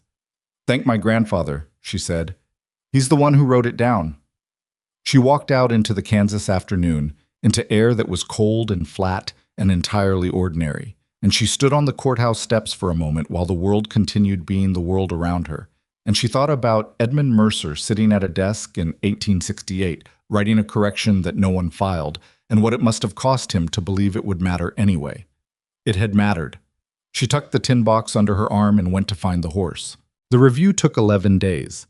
11 days during which the county sent a state-appointed surveyor to walk every boundary line in the Central Valley, and during which Aldous Cray's lawyers filed 3 separate motions to delay the process, and during which Hazel Mercer did not sleep more than 4 consecutive hours on any given night. She spent the time the way she'd spent the 6 weeks before the council meeting, at the kitchen table, working.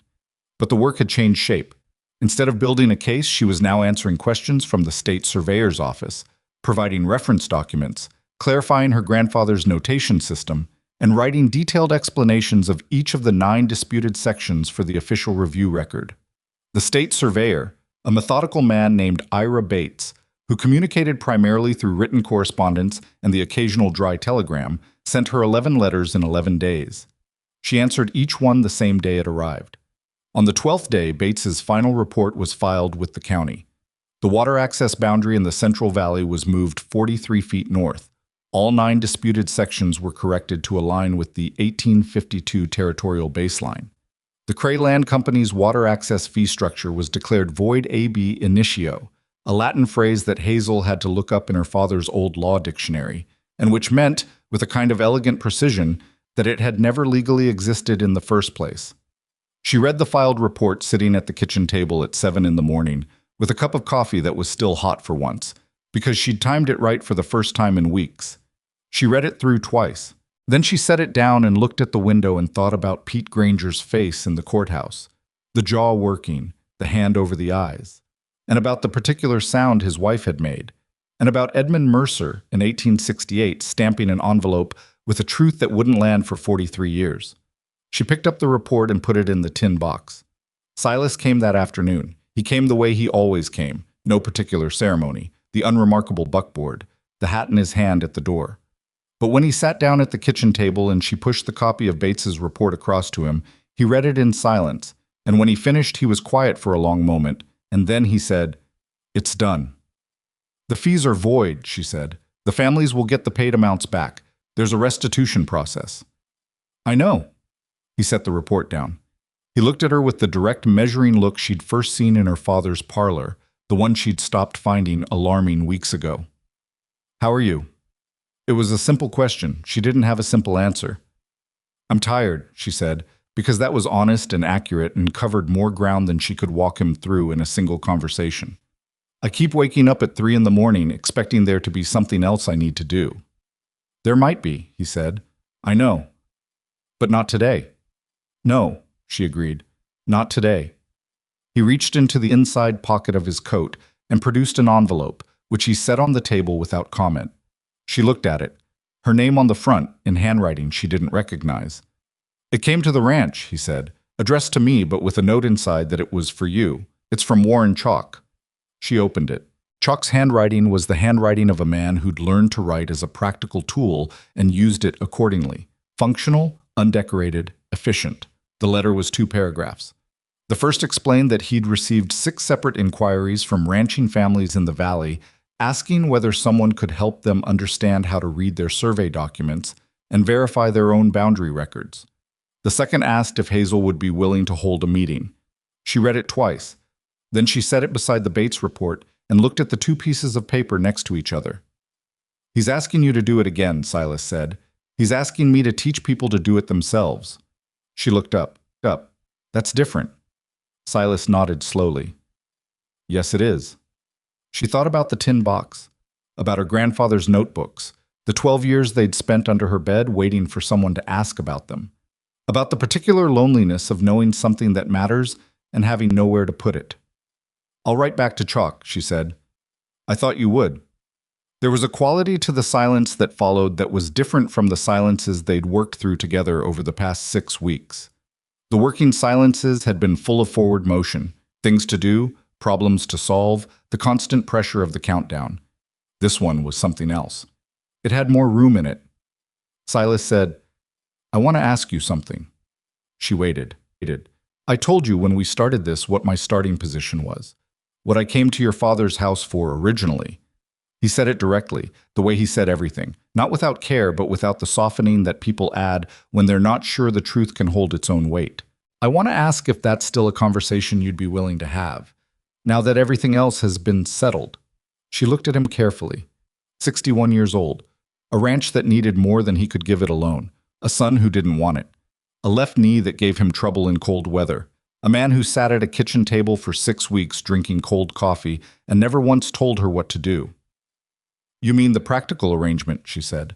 "I mean, I've spent 6 weeks learning what you know and how you think," he said, "and I'd like to spend considerably more time doing the same. Whether that's practical or not is—" He paused. "That's less the point than I originally thought it was." It was possibly the least romantic proposal in the history of proposals. She was aware of that. She was also aware that it was entirely honest, which in her experience was rare and worth more than most of the things that passed for romantic. She thought about her mother's words, "Men in difficult situations look for whatever solves their problem," and thought about how that was true and also incomplete, and how the difference between being used and being genuinely valued was something she'd been unable to distinguish from inside the kitchen and could now see rather clearly from where she was standing. "The South Range water issue," she said.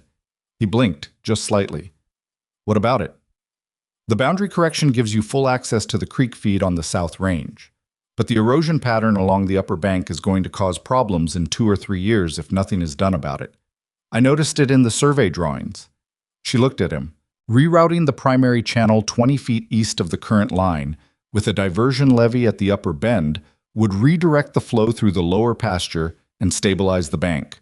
Your South Range capacity would double within 2 years. He was looking at her with an expression that had something in it that wasn't the measuring look, and wasn't surprise exactly, and wasn't entirely nameable.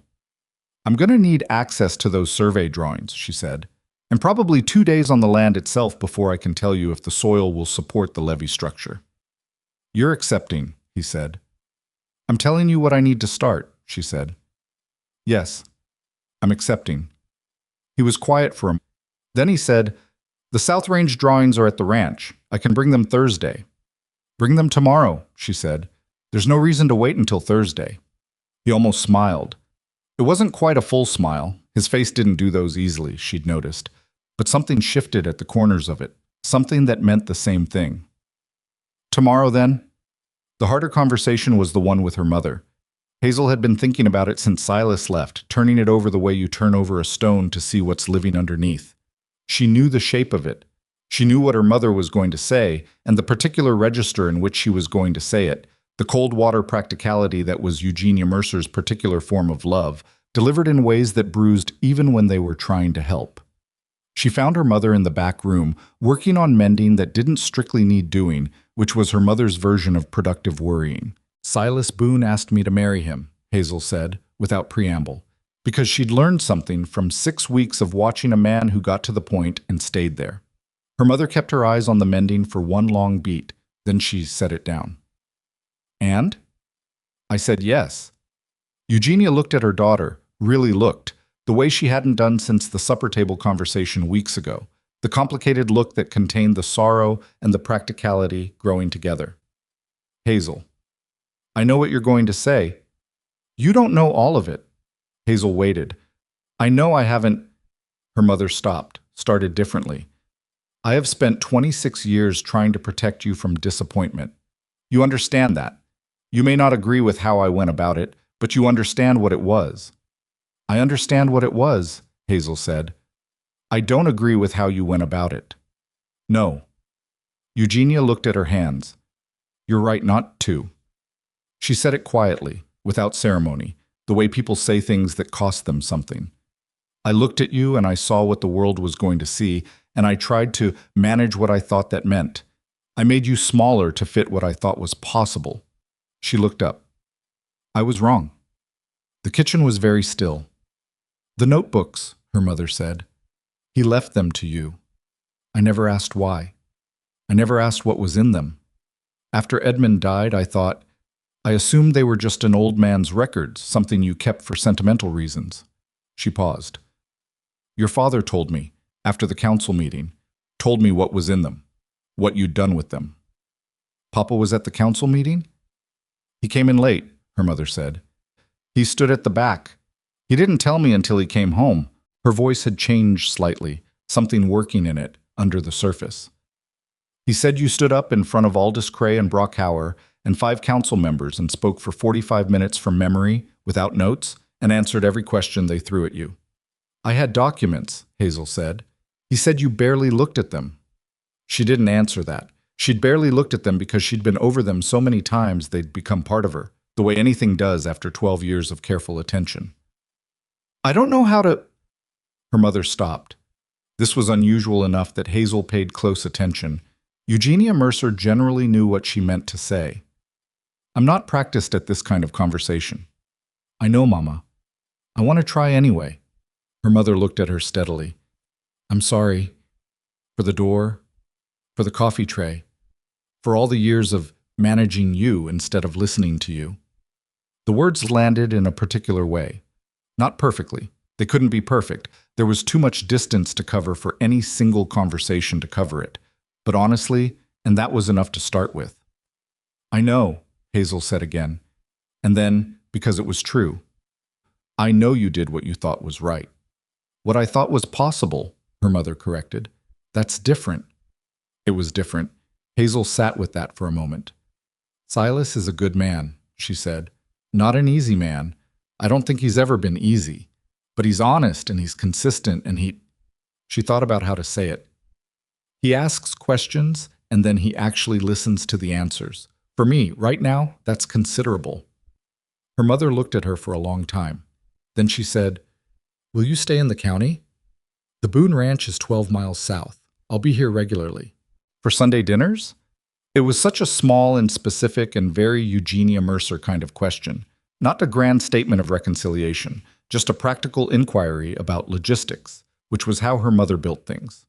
Brick by brick, and never the large symbolic ones, if she could help it. For Sunday dinners, Hazel said. Her mother picked up the mending again. Then go right to Warren Chalk, she said. You've had that letter since this morning, and I can tell you're thinking about it. Hazel went back to the kitchen and wrote to Warren Chalk. The letter she wrote said yes, she'd hold the meeting, and suggested the second Saturday of the month at the county hall if Chalk could arrange the space. She included a note about what she'd need, a large flat table, good light, copies of the county parcel maps for the Central Valley, and whoever among the attending families could bring any survey or deed documents they currently held. She'd gone through the notebooks often enough to know what to look for and what to explain, and she'd learned enough from Bates's review process to understand what the official verification pathway looked like. She sent it with the neighbor's boy and went back to the Bates report and the chalk letter sitting side by side in the tin box. And she thought about what came next the way her grandfather had thought about it, not as something to be afraid of, but as something to be measured accurately. Silas came the next morning with the South Range survey drawings rolled under his arm, and they spread them across the kitchen table, and Hazel spent 20 minutes tracing the creek line with her finger and asking him questions about the water flow patterns during spring thaw. He answered them the way he always answered things, directly, with the specific detail of a man who knew his land the way you only know something you've worked for 40 years. The upper bend, she said, pointing. This is where the erosion is worst? By March, the bank is cut back another 6 inches every year, and the lower pasture drains east, naturally. Then a levee here, she marked a line with her finger, and a secondary channel running at this angle. The diversion would take 3 weeks to build and would need to be maintained after the first 2 winters, but after that it should be self-sustaining. The soil type here is right for it. She looked up. You said your foreman's name is Cal? Cal Briggs, 22 years with the ranch.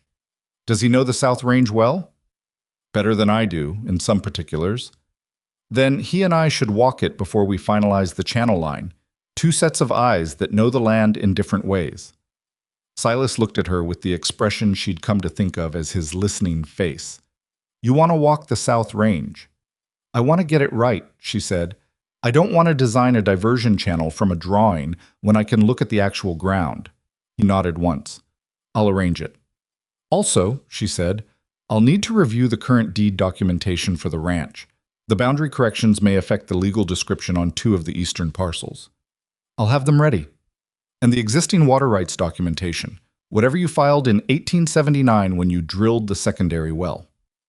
Hazel, he said it with the tone of a man trying to contain something that wasn't quite amusement but lived in the same county.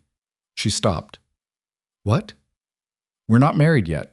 The boundary corrections affect your legal standing regardless of whether we're married, she said. He looked at her for a moment.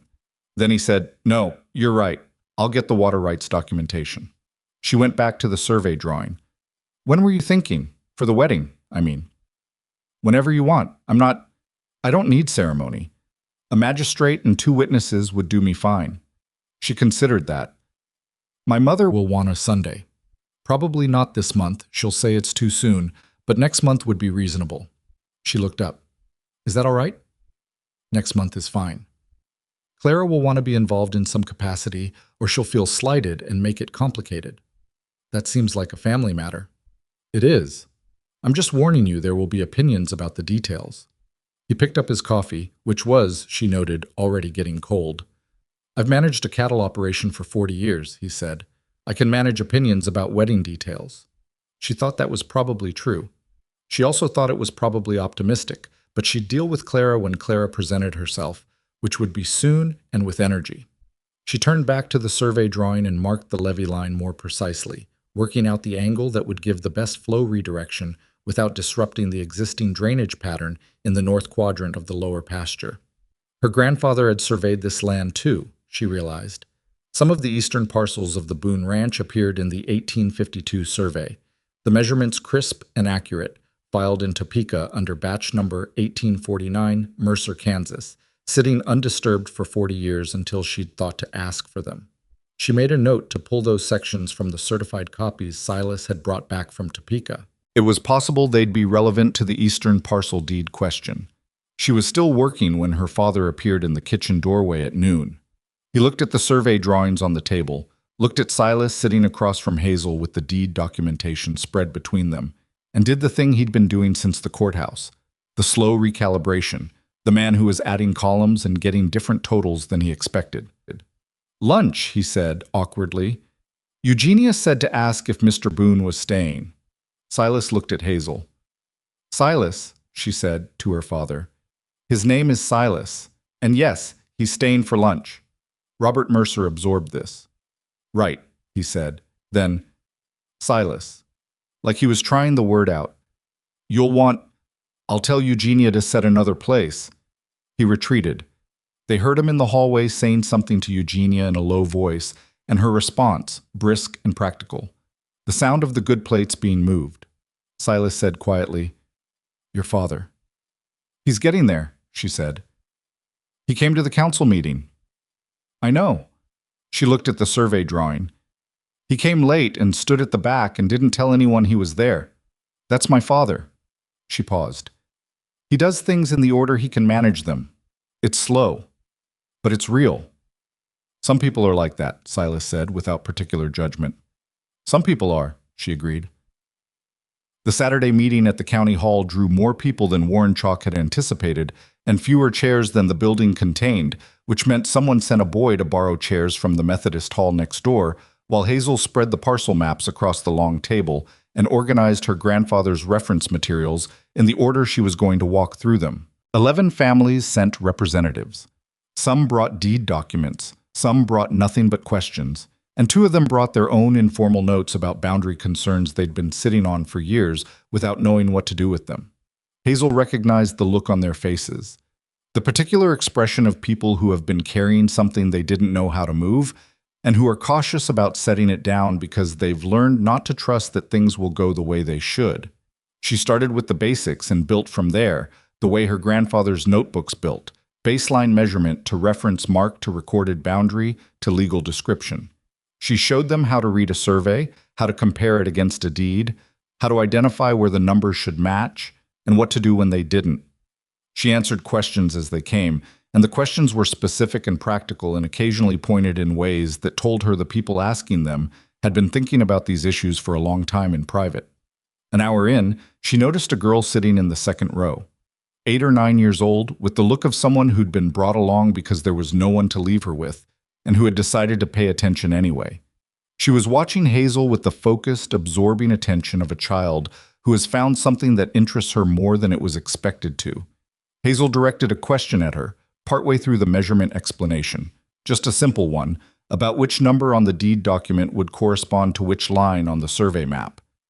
The girl looked at the papers, looked at the map, pointed to the right line. "That's exactly right," Hazel said. The girl looked like someone had just said something to her that required a moment to fully receive. After the meeting, while families gathered their documents and talked among themselves, the girl's mother came to the table and said she was sorry if her daughter had been in the way. Hazel said she hadn't been in the way at all. The mother said her daughter had been asking questions about maps since she could talk and didn't know what to do with herself half the time. Hazel said that was a quality worth paying attention to. The girl was standing a few feet away, half listening, pretending not to. Hazel looked at her. "What's your name?" "Nora," the girl said.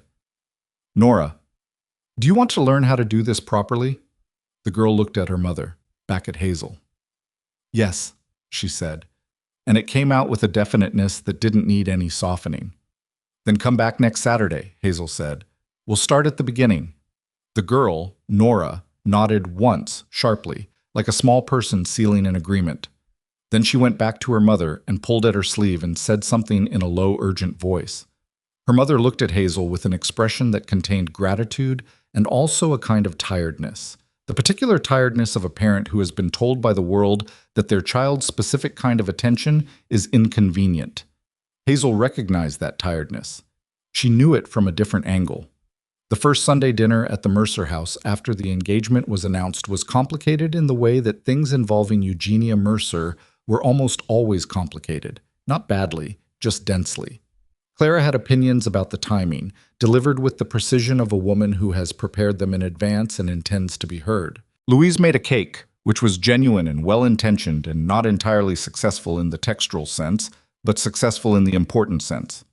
Robert Mercer shook Silas's hand at the door with the formal solemnity of a man doing something he'd been rehearsing, and Silas accepted the handshake with the steady equanimity that was his primary mode of existing. Over dinner, Clara asked how the ranch operated in practical terms, and Silas answered her questions with the directness that Hazel had come to understand was simply how he was. Clara was not accustomed to men who answered questions directly instead of strategically, and Hazel watched her sister recalibrate in real time with some private interest. Louise asked if there would be children, which caused a brief silence during which Robert Mercer looked at his plate, and Eugenia looked at Louise with an expression that could have extinguished a small fire. Silas said mildly, "That's a question for Hazel and me." Louise said she was just asking. Hazel said, "We haven't discussed it yet," which was true, and also contained the implicit information that when they did discuss it, it would be between the two of them, and that particular conversation would stay there. After dinner, while Eugenia and Clara dealt with the dishes and Louise read on the porch, Robert Mercer asked Silas if he wanted to see the West Field. They went out together, and Hazel watched from the kitchen window as the two men walked slowly across the November grass, not talking much. Her father's posture had something new in it. Not exactly open, not yet, but less braced than usual. Something working toward it. She thought about the fact that her father had come to the council meeting and stood at the back and never said so until her mother told her. About the particular way some people loved, sideways, delayed, in the form of presence rather than words. It wasn't the form she would have chosen, but she'd lived with it long enough to understand its shape. She dried the good plates and put them back on the shelf. 3 weeks after the county hall meeting, she held a second one, then a third. The girl Nora came to every one of them, prompt to the minute, with a canvas bag that contained a notebook, her own, not borrowed, and a pen she'd sharpened herself. She asked questions that were sometimes ahead of where Hazel was in the explanation, and she wrote down the answers with the focused absorption of a person storing something they intend to use. At the fourth meeting, Hazel showed her how to use a compass rose to orient a survey map. Nora picked it up in 10 minutes. "You're fast," Hazel said. "My father says I'm impatient," Nora said. "Impatient and fast aren't the same thing," Hazel said. "Fast means you get there quickly. Impatient means you leave before you're done. You don't leave before you're done. Nora considered this with the seriousness of someone filing it in a particular mental folder. How do you know? Because you're still here. The wedding was a Sunday in December, which satisfied Eugenia's requirement and fit the magistrate's calendar, and was cold enough that the minister's garden, not that they were using it, would have been unpleasant for anyone standing outside. The magistrate came to the Mercer house, which was Silas's suggestion, and which Hazel had agreed to because she could see that it mattered to her mother without her mother saying so, and because some things mattered more than the form they took. Clara stood to one side with a complicated expression that was working very hard to be genuine warmth and mostly succeeding. Louise cried, which she would have done regardless of the circumstances, and which was therefore less informative than it appeared. Frank Alderman came because Silas had asked him, and because Alderman was the kind of man who, once he'd been in the middle of something significant with someone, considered himself more than an acquaintance.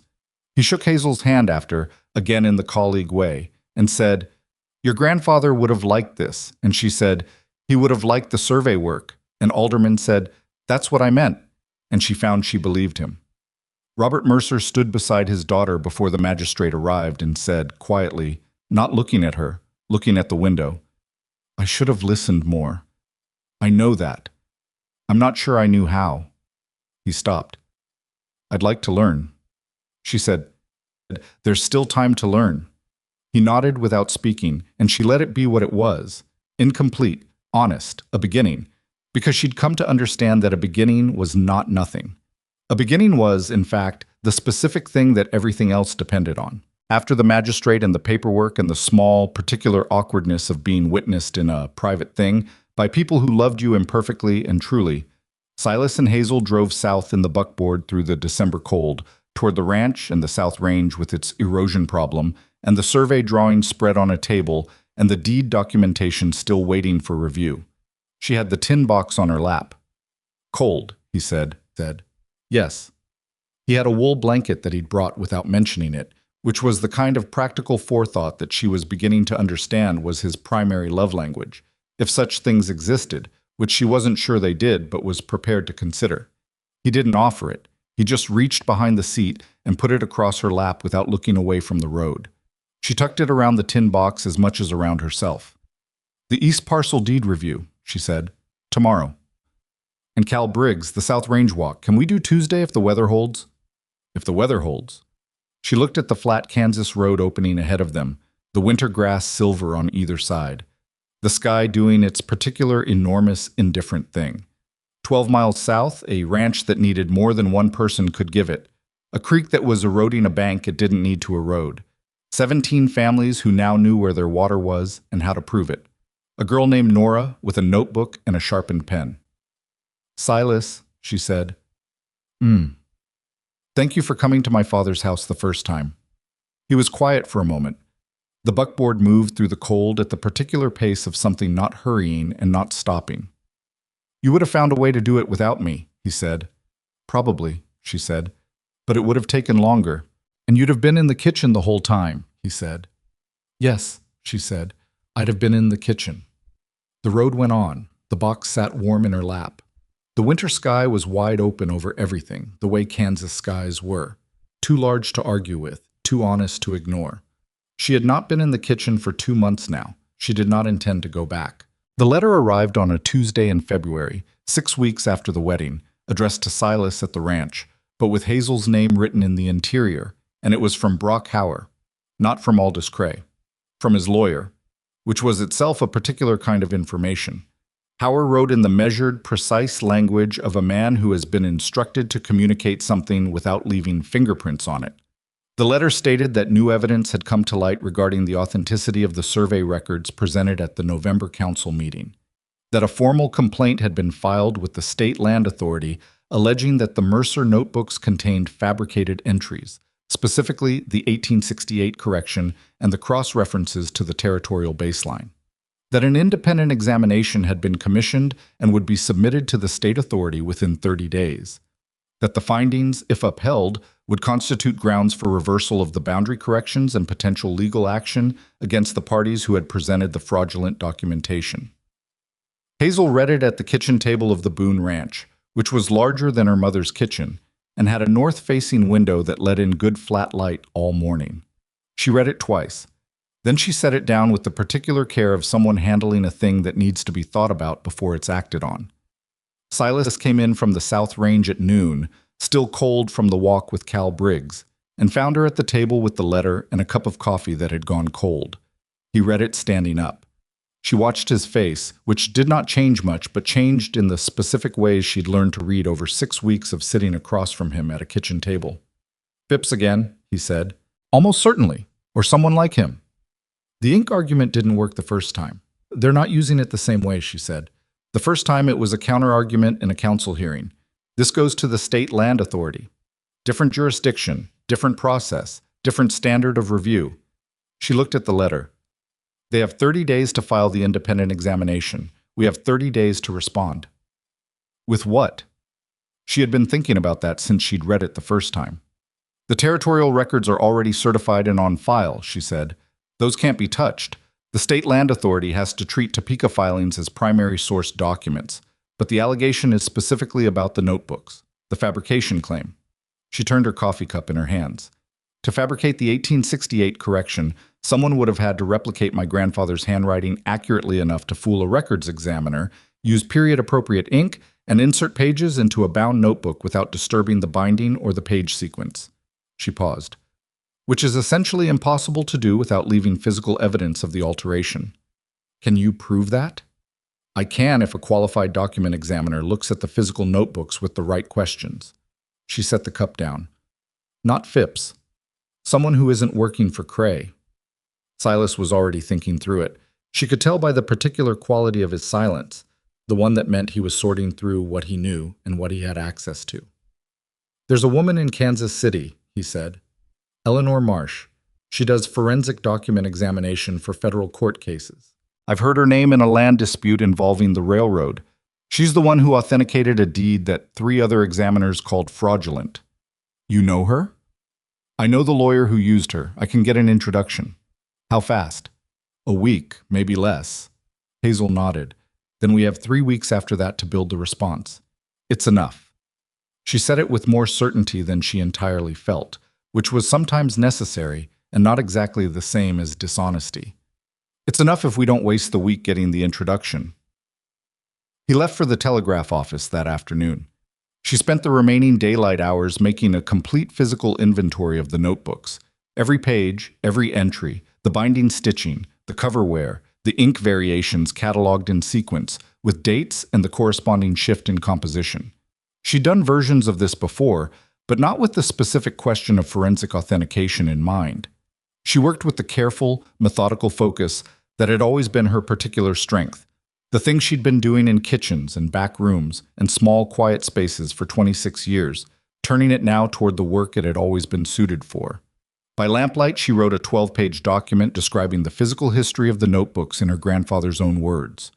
Drawn from the journals he'd kept separately, the personal record-keeping that she'd read so many times she could have reconstructed significant portions from memory. Edmund Mercer had noted when he switched ink supplies, noted when he repaired the binding on the 1852 volume after a water crossing on a survey trip, noted the date he added the 1868 correction, and why he'd used the second notebook rather than the first. All of it was documented.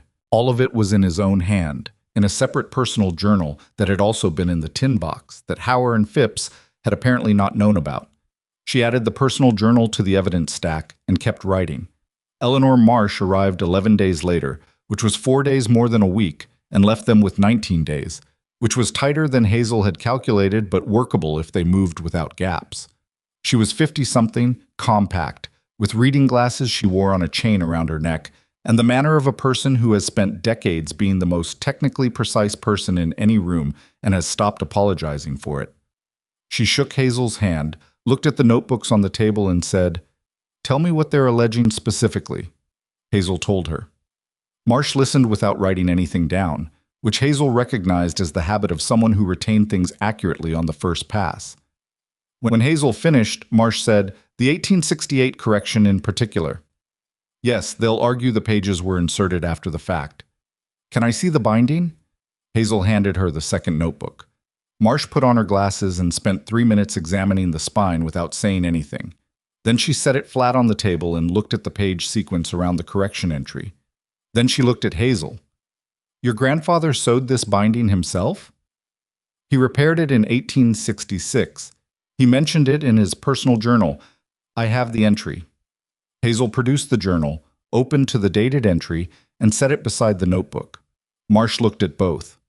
The thread pattern is consistent across the repair and the subsequent pages, including the 1868 entries. You can't insert pages into a hand-sewn binding without disturbing the thread pattern. She said it the way people say things that are simply true and don't need decoration. A competent examiner would have seen this immediately. Phipps isn't incompetent, Hazel said carefully. He's motivated.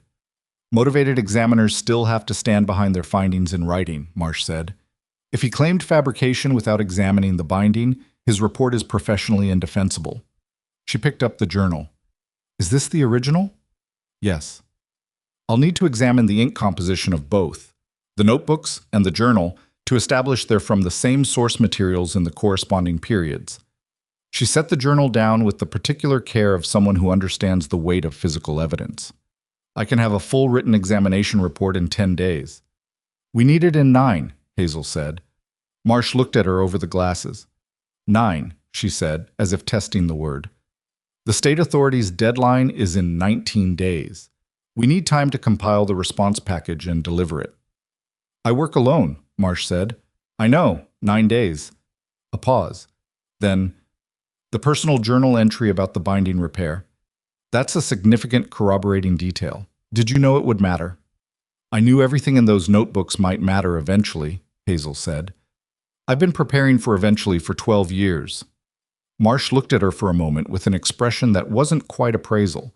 It had something warmer in it than that. 9 days, she said, and picked up the first notebook. The waiting was its own kind of work.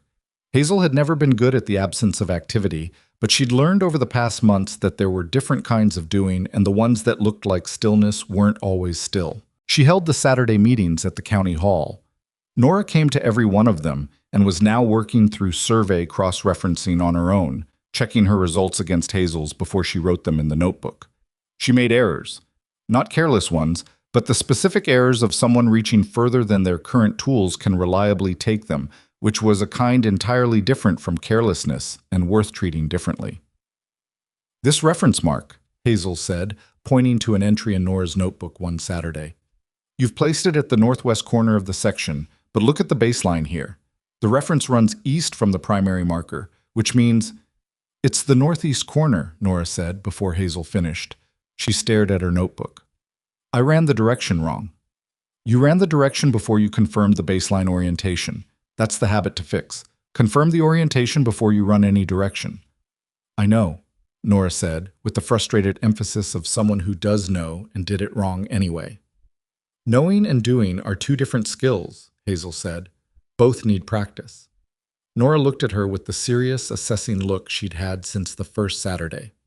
Did you make mistakes when you were learning? Hazel thought about it honestly. Yes. My grandfather corrected me twice on baseline orientation and once on water table measurement. He was patient about it, but he corrected me every time. Were you embarrassed? Yes. Did it stop you from asking questions? No. Hazel looked at her. Being embarrassed and being stopped are two different things, too. Nora absorbed this.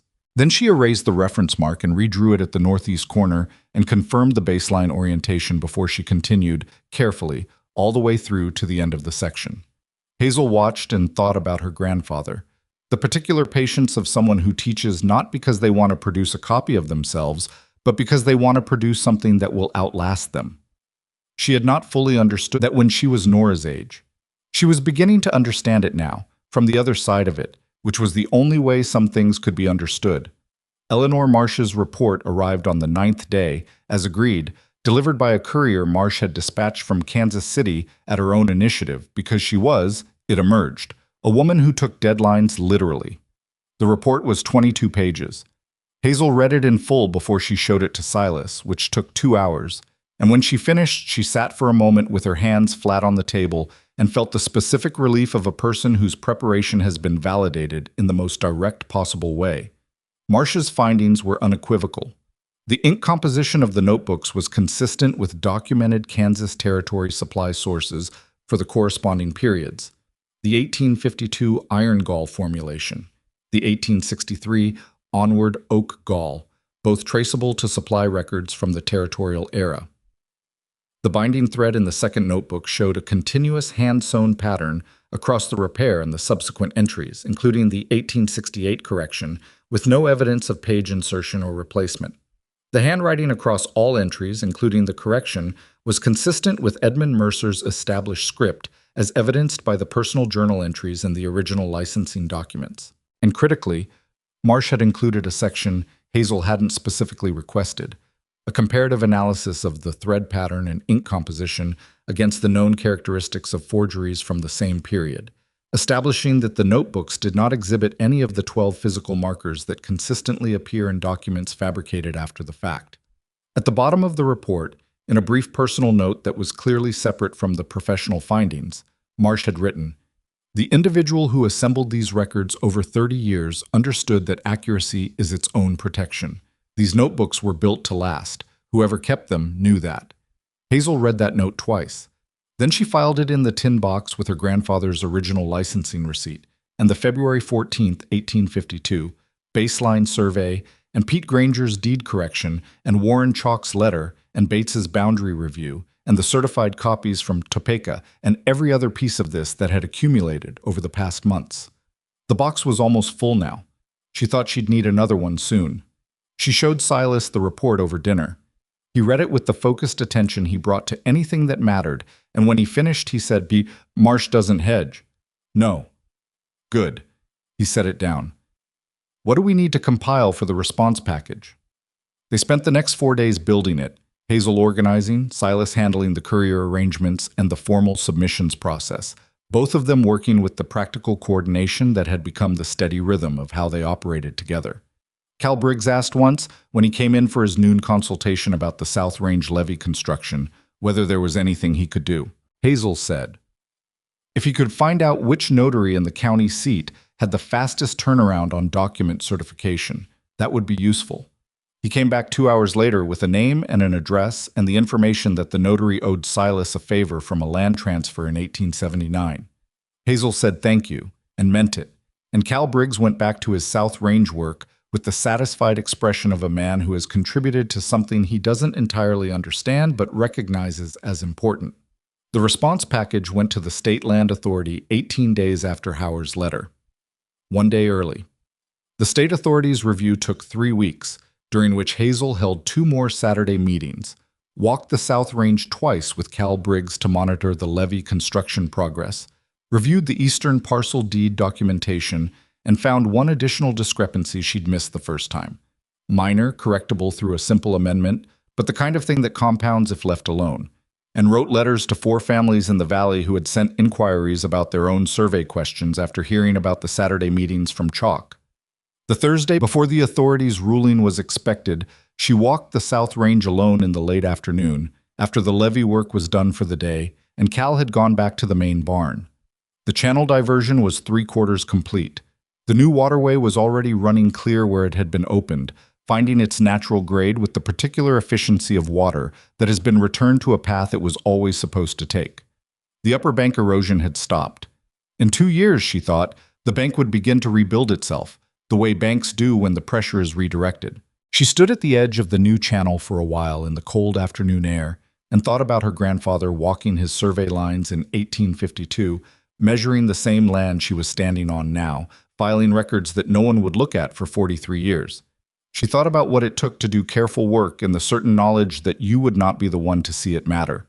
She thought it required a particular kind of faith, not the religious kind but the structural kind, the belief that accuracy accumulates the way water accumulates, finding the low ground eventually, getting to where it needs to go. She thought Edmund Mercer had understood that. She thought she was beginning to. She walked back to the ranch house in the fading light. The State Land Authority ruling came on a Friday morning.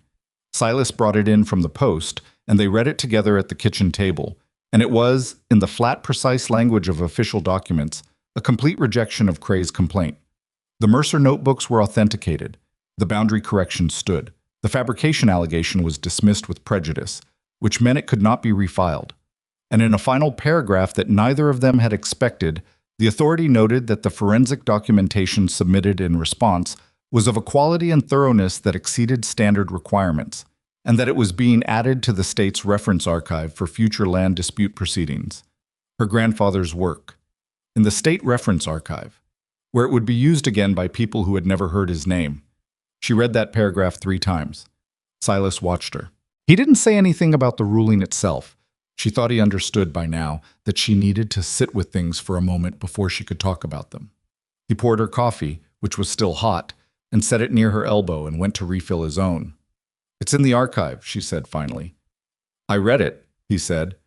"He filed a correction in 1868 that disappeared," she said, "and now his work is in the state reference archive." "Yes." She looked at the ruling, looked at the window, looked at the tin box, which was sitting on the shelf she'd cleared for it when they'd moved to the ranch, the place where it lived now between the good dictionary and the deed folder, accessible rather than hidden, present rather than buried. "There's something I keep thinking about," she said. He sat down across from her. "Tell me." He knew. He knew when he gave me the notebooks. He'd already tried to file the correction and been ignored. He knew Cray's family controlled the assessor's office. He knew what it would cost to push it publicly. He was 70 years old and his health was going. She looked at Silas. "He gave them to me and wrote on that note that I was the one who listens. He wasn't just leaving me his work. He was—" She stopped. "Betting on you," Silas said. "Betting on me," she said, "for something he couldn't finish himself, in a fight he couldn't win at 70, and he handed it to a 14-year-old girl in a kitchen and trusted she'd know what to do with it." She looked at the tin box. "I didn't for 12 years. I just kept it safe." "That's not nothing," Silas said. "No," she said. "But it's not what he intended." "He intended for you to find the right moment," Silas said. 14-year-olds don't take land frauds to county councils. It wasn't leaving you a task. He was leaving you a foundation. He looked at her with the direct honesty she'd come to rely on in the way you rely on true north. He gave you everything you needed to know. You built the rest. She thought about that for a moment, thought about whether it was true or whether it was kind, and decided it was both, and that both things could coexist without one of them undermining the other. "Aldous Cray?" she said. "What about him?" "The dismissed complaint goes on his record with the state authority. He tried to use a forged examiner's report to reverse a legitimate boundary correction." She looked at Silas. "That's not just a loss. That's a documented attempt to manipulate a state proceeding." "Yes." "The state attorney's office will see it." "Probably already has." She nodded slowly. "The land company's other operations, the easement filings, the fee structures in other counties, they'll look at all of it now." "That's not our fight to run," Silas said. "We gave them what they need to look. What happens next is theirs to handle." She understood what he was saying and agreed with most of it. Some things you could carry, and some things you had to set down and trust that the right hands would pick them up. The Topeka records, the certified findings, the dismissed complaint, all of it was now in a system larger than a kitchen table or a county council chamber, and the system, imperfect as it was, would do what it would do. She'd spent enough time watching careful documentation work its slow way to the right conclusion to believe in the process, even when the process was frustrating and slow and dependent on people who were sometimes less than they should be. She'd also spent enough time watching it to know you couldn't wait for the process to be perfect before you contributed to it. 3 months later, on a morning in May that had the particular quality of Kansas spring mornings, bright and enormous and slightly too cold still, like the season hadn't quite committed, she was standing at the new channel on the South Range watching the water run clear when she heard Nora's voice. The girl had come with her mother to the ranch for a Saturday meeting that Hazel had started holding at the Boone Ranch occasionally, for the families in the south part of the valley who had a long ride to the county hall.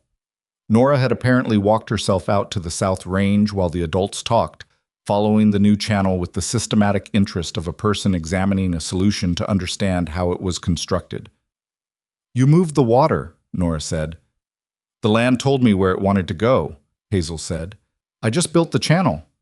Nora looked at the levee, the new bank, The way the water ran through the lower pasture and spread into the grazing land in a broad, even sheet that was already greening the grass 10 feet further south than the previous waterline had reached.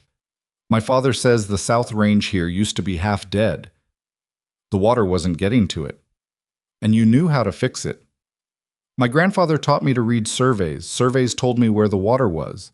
The water told me where it wanted to go. Hazel looked at the girl standing beside her in the May morning. It's not magic. It's paying attention for a long time. Nora was quiet for a moment in the way she was sometimes quiet. Not empty, but full, processing. Miss Hazel. Nora. The reference baseline thing, when I get the direction wrong. You've been getting it right for 3 weeks, Hazel said, because I check now. A pause.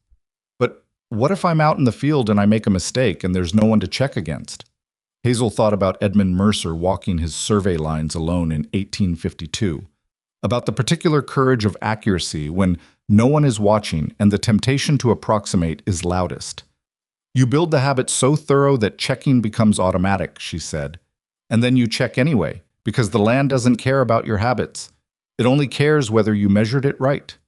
Nora nodded, serious, the way she took everything serious without making it heavy. Okay, she said.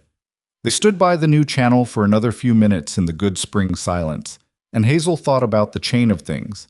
The 1852 survey and the 1868 correction and the tin box under a bed for 12 years and the buckboard that arrived on a Thursday and the courthouse steps in November and the cold December buckboard ride south and the letter from Hauer and Eleanor Marsh's thread analysis and the state archive, all of it leading to this specific morning, this specific girl standing beside a channel that was finally carrying water to the land that needed it. She thought about what she would tell anyone, if they asked, about what she'd learned from all of it. She'd learned that being unseen is not the same as being unimportant, that the work you do in private, carefully, over years, without witnesses or recognition, is not wasted work. It accumulates. It waits. It finds its moment.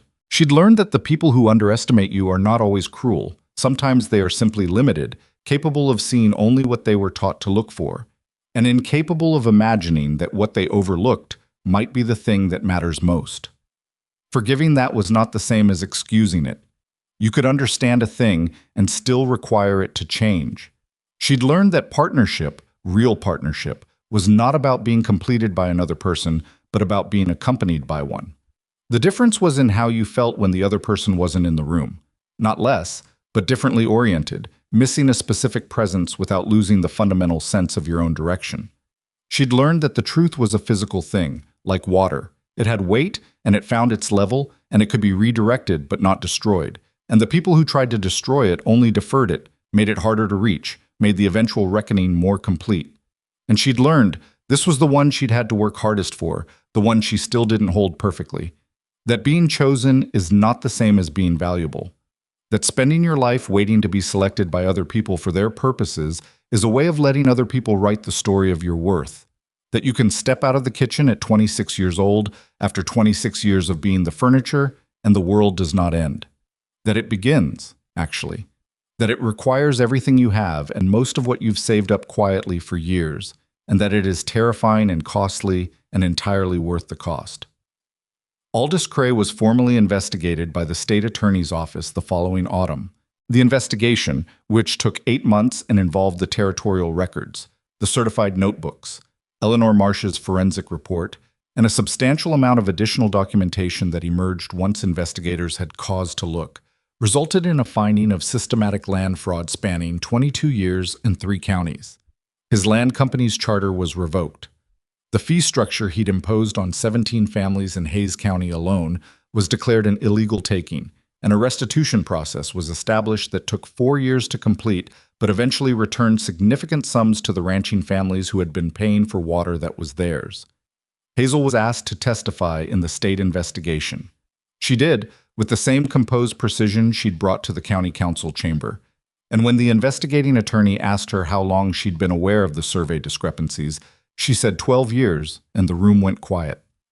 The way rooms go quiet, when an answer contains more story than the question expected. She did not enjoy the testimony. She wasn't built for performance, for the theater of official proceedings, for the particular way institutional power liked to stage its dealings. But she understood what her presence meant in that room, not as a witness to someone else's wrongdoing, but as the person whose particular kind of attention, sustained over time, in private, without reward, had made the whole thing possible. She testified accurately and left as soon as she was permitted. The Saturday meetings continued. By the second year, Hazel was holding them twice a month, and the attendance had grown to include ranching families from 2 adjacent counties who'd heard about the boundary work through the particular efficient word of mouth of people who have good reason to trust something. She developed a written guide, 10 pages, simple and direct, explaining how to read a survey, cross-reference it against a deed, identify discrepancies, and pursue a correction through the proper channels.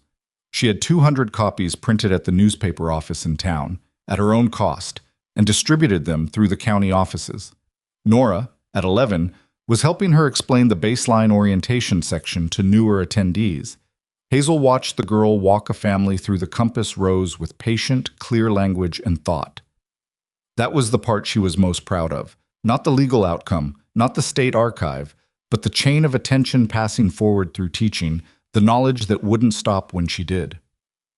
The levee held through 3 spring thaws. The south range of the Boone Ranch produced more in the 3rd year than it had in the previous 10 combined. Cal Briggs, who had spent 22 years believing the South Range was simply difficult land, told Hazel that directly, without ceremony, one morning when they were walking the channel after the spring thaw. She said it wasn't that the land had been difficult, it had been thirsty. He thought about that for a moment. I looked at that bank every year and saw erosion, he said. You looked at it and saw a misdirected creek. I was looking for what the land was trying to tell me, she said. How do you learn to do that? You pay attention for long enough that you stop hearing your own assumptions, she said. It takes a while. He nodded with the slow acknowledgement of a man who has worked land long enough to know that most things worth knowing take a while. The Pelham place, he said. Tom Pelham's been having drainage trouble on the north quarter. I told him he ought to come talk to you. Tell him Saturday, she said. On an evening in the 3rd year of their marriage, Silas found Hazel at the kitchen table with the tin box open in front of her. She had all the contents spread out, the notebooks, the certified copies, the letters, the Marsh report, the state authority ruling, the personal journal, the original licensing paper, the October 14th, 1868 correction filing receipt, with its clerk's stamp and its reference number that had led nowhere for 43 years. He sat down across from her. Inventory, but, he said. I need a second box, she said. This one is full. He looked at the spread of documents on the table, the accumulated weight of Edmund Mercer's care, and Hazel's 12 years of keeping and the 6 months that had changed the shape of the valley. Your grandfather started with 1 notebook, he said. He filled 12. You've been at it 3 years. I'm a faster accumulator than he was, she said. She picked up the original licensing paper, the one she'd produced at the council meeting, and held it for a moment. The paper was 82 years old and had been handled carefully enough to still be legible, which was itself a kind of testimony. He built something that lasted 80 years before anyone used it, she said. I wonder sometimes what he thought that meant, whether he knew it would last or whether he just worked carefully because that was who he was. Maybe both, Silas said. Maybe you don't have to choose. She looked at him across the kitchen table, across the spread of her grandfather's life work and her own, across 3 years of buckboard rides and cold coffee and South Range walks and Saturday meetings, and Nora's careful notebook and Cal Briggs learning to look at the land differently. She looked at a man who had come to her father's house for one reason and stayed for an entirely different one, and who had never once, in 3 years, told her she was wrong to want the things she wanted or know the things she knew. Silas, she said. Thank you for asking me what I needed. He looked at her steadily. What did I ask you that mattered? She thought about it. All the questions, all the Thursdays, all the maps spread on the kitchen table, and the cold coffee forgotten at elbows, and the steady, unhurried presence of a man who had never once made her feel that what she knew was inconvenient. You asked what I needed to take this to the council, she said. You asked as though the answer mattered, as though I was the person who would know. You were, he said. I know, she said, but no one had asked before. He was quiet for a moment, then, someone should have, years before I did. Yes, she said simply. They should have.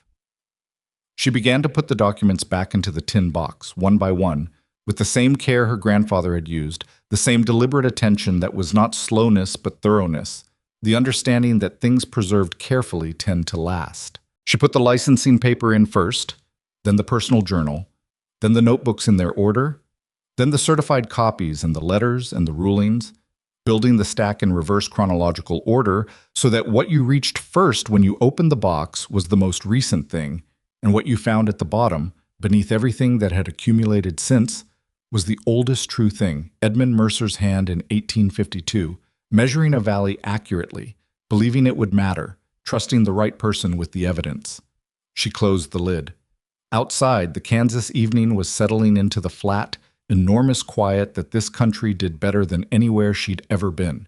The specific silence of a place that has no pretensions about what it is, that offers nothing decorative and everything essential. The South Range was darkening at the far end of the valley, the new channel running silver in the last of the light, carrying water to the land that had been waiting for it. She had not been the woman anyone in her family expected her to become. She had not been what Hayes County saw when it looked at her.